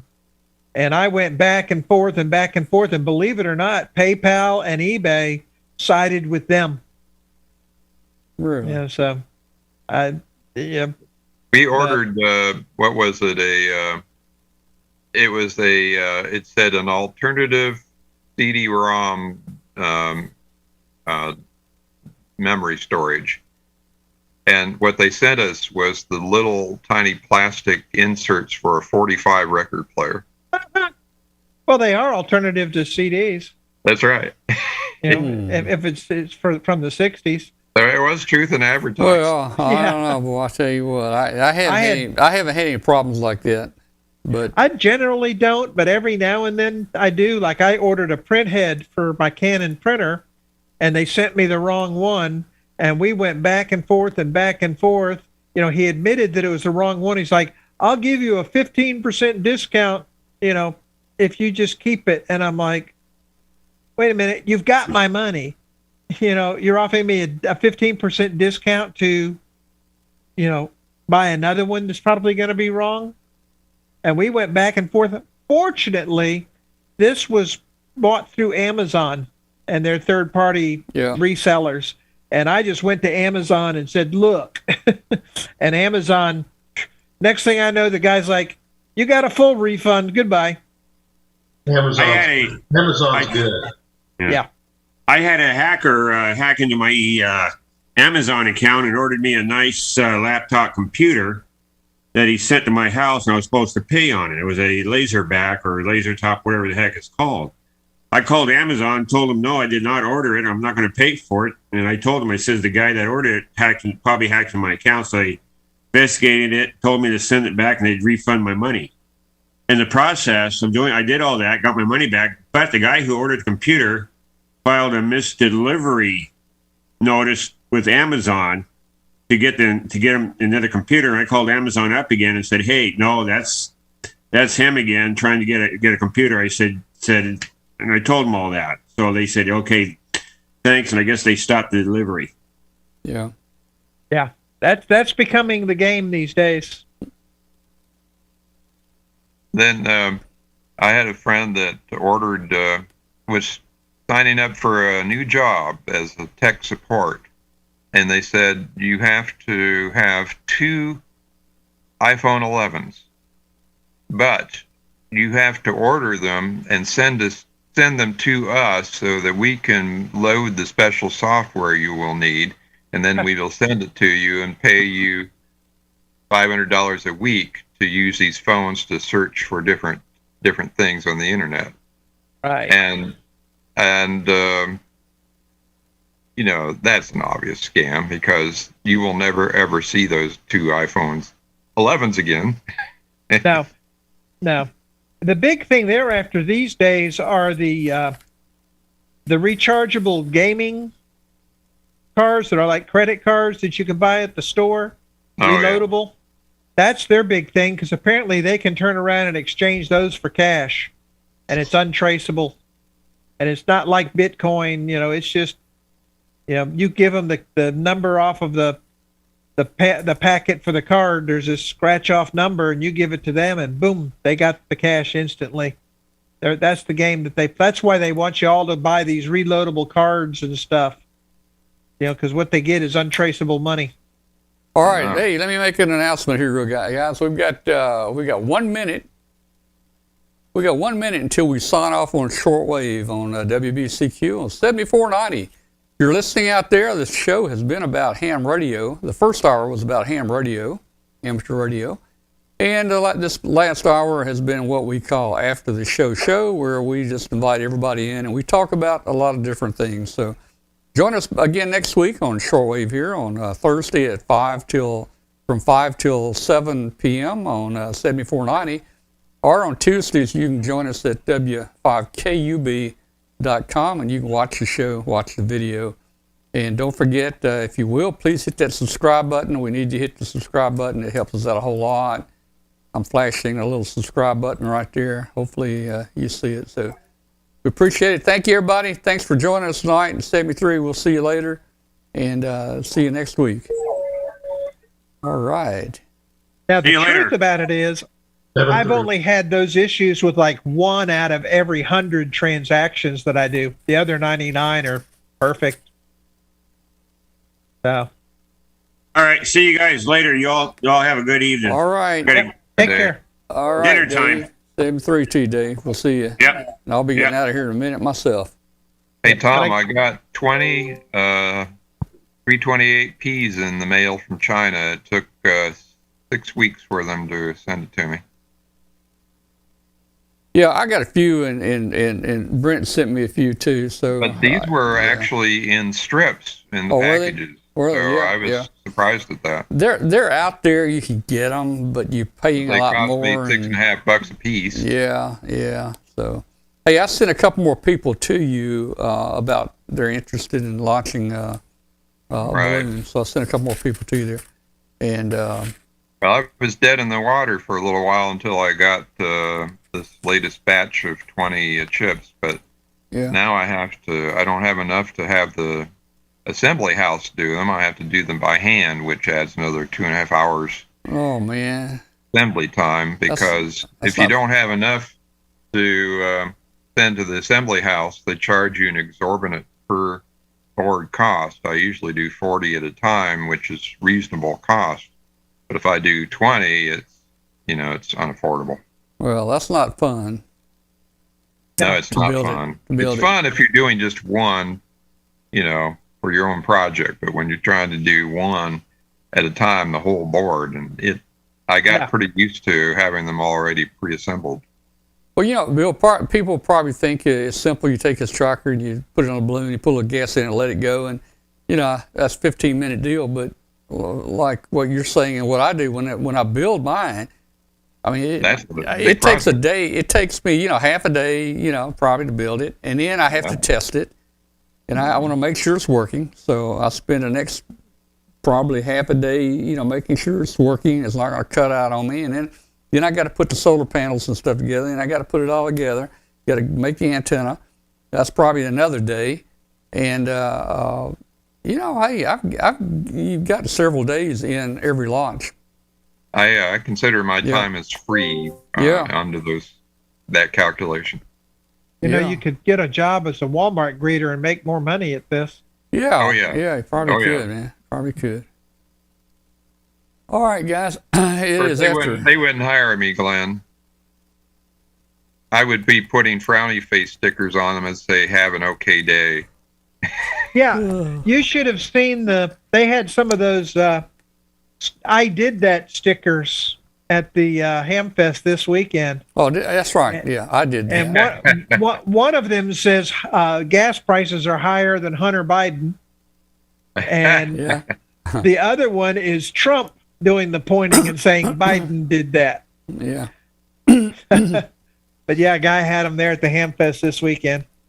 Yeah, that'd probably be a pretty hot seller. All right, guys. I'm out of here. I got to go. I'm going to go take it easy and get a snack, maybe watch a little TV, edit the video tonight, get it on shortwave. Then I'll be through until next weekend. Yep. Hey, Tom, quick question. Yeah. When you inflated 110, that was 4.8 grams? Yeah, that's what we flew, free lift 4.8 on 110. And you put super glue just inside the filling port or around? Well, I didn't use super glue. I used super glue on 108. On 110, I had some 3M adhesive. It was in a spray can. And what I did, I just sprayed me a big wad on a piece of cardboard. And I took me like a Q-tip and I, sopped it up. And I just went inside that filler tube and just coated the inside real good with adhesive. And squeezed it together. And then thinking, well, that might not help. I put some more adhesive on the outside of that filler, and I folded it over and pressed it down. Oh. So I sealed the inside, and then I doubled it over. I doubled it over and adhesed that down. Also, I was a little worried about the tape tab they've got on the bottom coming loose. Right. They said you need to reinforce it. I don't know. I guess that's if you have a bit heavy weight. But so I used that, but I left about 10 inches of line extra, and I went up there to the sealer valve, and I just kind of went around the sealer valve with the same string. So it goes from the sealer valve down to the tape with the hole, and then the tracker hangs below that. So if the tape pulled off, it would still be attached to the sealer valve. I think that tape's on there pretty good. They have looks like a pretty good adhesive on it. Yeah. Have you looked at the top? I kind of think there may be a little attachment hole at the very top. I'm not sure. There's a little attachment hole, tiny attachment hole on the top. Well, it's not very big. No. And do the Yokohamas have any attachment point at the bottom? Well, that's all I've got, the Yokohama. Well, the ones you just got from Yokohama. The 10 clear ones? I think they're identical. Yeah. They're identical to the But they don't have the plastic tab on the bottom, Well, do they? I think they did. Yeah, I think they do. Okay. Yeah. All right. Yep. You didn't put glue around where the filler valve goes into the actual balloon on the outside, did you? On the outside. Yeah, where the seam is, the silver seam, on the outside of it, you didn't do anything there, right? Because that looked like it was pretty sealed up. Well, just the inside. That flap, the sealer itself is, man, it must be 1/8 of an inch. It's not very big. I use 3/16 diameter, outside diameter tubing instead of the bigger ones that I used for the pancake balloons. I got the one size lesser diameter, those evergreen. It's called Evergreen EVG 226. Well, Bill, I used a piece of heat shrink tubing. Small. Well, this polystyrene is slippery like Teflon. It feels like Teflon. But I didn't have any problem. I slid that heat shrink tubing in there past the filler, to get inside the balloon, and I could move it back and forth really easy. Take it out, put it back in. Okay. And, it's I use this stuff because it's very slippery. Yeah. And but I used the 3/16 outside diameter because I have been using the one size up from that. Right. I think, I don't know, man. I think 3/16. It was too big, so I ordered some of the. Yeah. I ordered some of the narrower evergreen plastic tubes. Well, I think the 3/16 would be very tight, man. That's a small filler, man.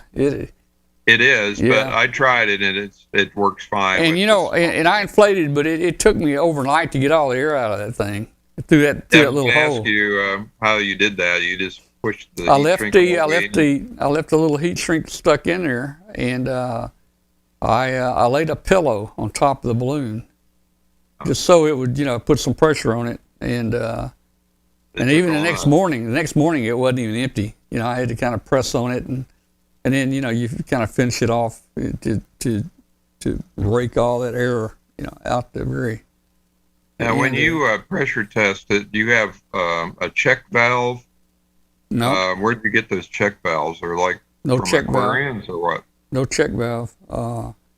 You have valves, right? For on my manometer, I had 2 valves in my manometer line to keep, because when I put air in, it would blow the liquid out of the manometer if I didn't turn that thing off. Yeah. And see, on my other manometer, I had a tube inside a tube, so I didn't have a problem with the pressure going in and blowing the liquid out.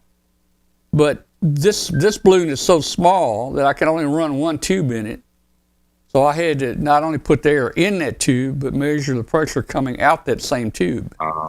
And how do you keep the air from leaking past the tube when you're pressure testing it? Well, this may be hard to believe, but obviously that thing fit. That heat shrink tubing, it seemed like it fit so good. I think I had very little air trying to come out around it. And you could take your fingers and try to squish that together and hold it around, but I didn't have any trouble. I mean, I thought once about trying to seal it. I took some tape and tried to seal around the. That's what I was wondering. Yeah, I tried to seal around with some tape, but it's not necessary. It doesn't come out that hole. I mean, your filler tube, if it's close enough to the size of that filler valve, you don't have hardly any air come out. All right. Yeah. Well, good deal. Yeah. So back to the gluing. I put that adhesive. Just the filler tube itself is like an 1/8 inch. I mean, it's very small, but that flap on the outside is about 3/4 of an inch wide when it's laying flat. Mm-hmm. I just coated the inside of that really good as far as I could get up in there toward the valve, and just squished that whole thing together. Now, what do you use to actually open that valve for the first time? I just slid that heat shrink tubing through there. It just slid right through it. You could feel it touched, but I didn't even have to had force a devil of a time getting it open for the first well, time. it may be because of the stiffness of that tube you're trying to push through, and your tube I is probably. I couldn't even open it with my finger. You know, it was. Oh, you're talking about the flap itself on the outside? Yeah, I didn't think it opened. I thought when I first got mine, I thought I had to cut the thing open, and then finally I looked at it through the microscope, and I took an X-Acto knife. That's what I ended up using. To try to just spread that thing apart, and man, it's very tricky. Yeah, so that's the only trouble I see with that balloon. Just it's a little touchy, I think, on the sealing part. I don't know. All right, well. Hey, I measured the volume of that. I filled it up. I didn't stretch it, but I filled it up tight, and I got it to be round. I measured 91 inches circumference. And when you do the formula, 91 inch circumference equals 32 inch diameter. So that checked out that it was a 32 inch balloon. And then you take a 32 inch sphere and you calculate the volume, you only get 208 liters. Now, would it stretch 5% more? Probably. I imagine the volume of that balloon goes up to maybe 210, 215 cubic liters, maybe. But it measured, just tight, it measured 208. And I'm seeing some people talk about 250. I don't think it's 250. I don't think there is such a term as a cubic liter. Oh, well, you're right. You're right. Why wouldn't there be? Oh, well, maybe not. What about a meter, a cubic meter? Right, but a liter. Let me think about this. You got liters, you got meters. Liter is a volume measurement. Well, yeah, I guess you're right. You're right. So, you would think a cubic liter is acceptable. Well, it might be. You might know what I'm talking about, but I think Bill's right. Yeah. That's like a cubic quart. Yeah. Yeah. I mean. Yeah, but it sounds, cubic liter, it sounds something real. Cubic quart, no, that's not going to happen. Well, let me put it this way. The way I see it, it's 208 liters or 0.208 cubic meters is the way I see it. There you go. Yeah, that's the way I see it. All right. It'll be interesting. I figure it's going to wake up about 4 o'clock in the morning. It's going to be right on a GMT line there, they're 5 hours ahead. So say if it wakes up about 9 o'clock GMT, that'd be about 4 o'clock here, about 4 in the morning, maybe. Hey, by the way, I got one of my 10 milliwatt trackers on 10 meters right now at my house. Every day I've been running it, and it opens up every day, except there was one exception yesterday. The band was closed most of the day, but for the past few days, it gets heard in the West Coast, British Columbia, Hawaii, and the Canary Islands just about every day on 10 meters. That's good. Well, that would cut off about 7/10 of a gram on our weight. Well, the big advantage is technician class. Oh yeah, right. Licensees can operate Whisper that way. Right. Hey, what's I don't that? know, you probably wouldn't get coverage every day because the band isn't open every day. What's that called? That unlicensed band, like Whisper? Oh, that's called a hyper. That's hyper. 22 meters. Is it HYPER? HIFER. FER. Hyper. Right. Okay, and it's 20 megs? No, it's 13.553 megahertz. It's 500 kc, about 450 kc below the 20 meter band. And is that's unlicensed? That's unlicensed unlicensed. for the If you go most people there have a ham license, but some don't.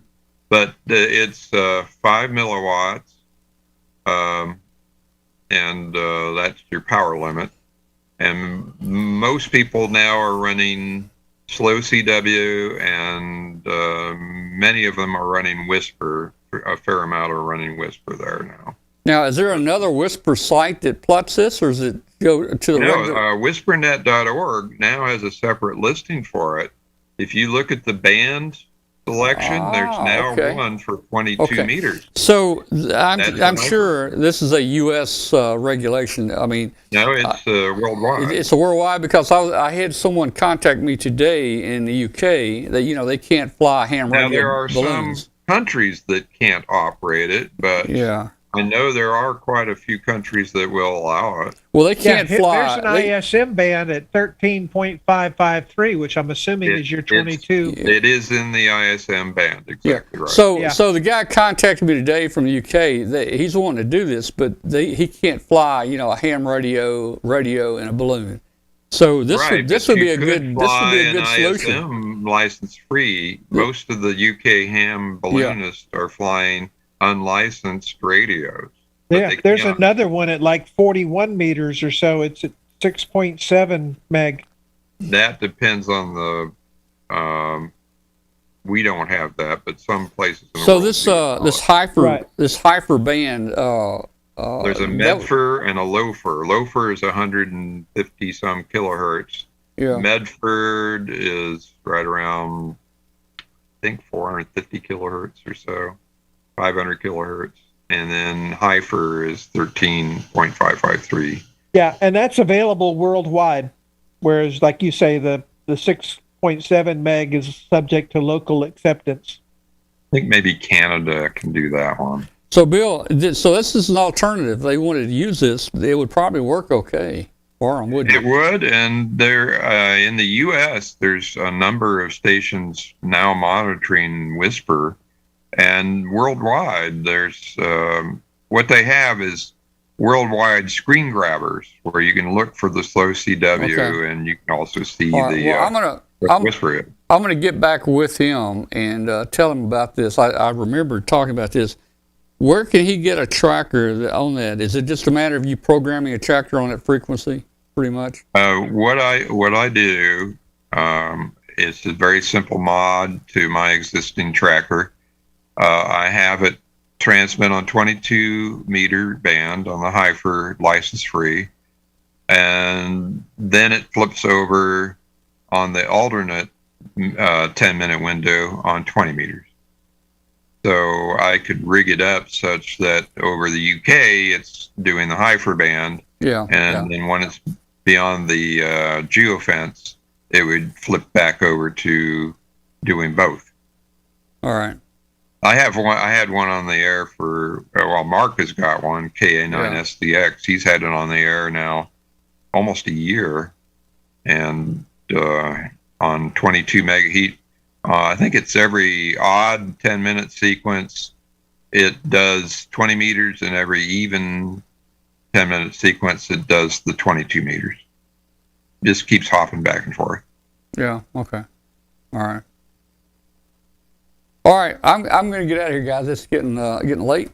Good to talk to everybody, and we'll see you next week. All right. Y'all have fun. All right. Good night, everybody. Good night, everybody in the chat room. All right, bye now.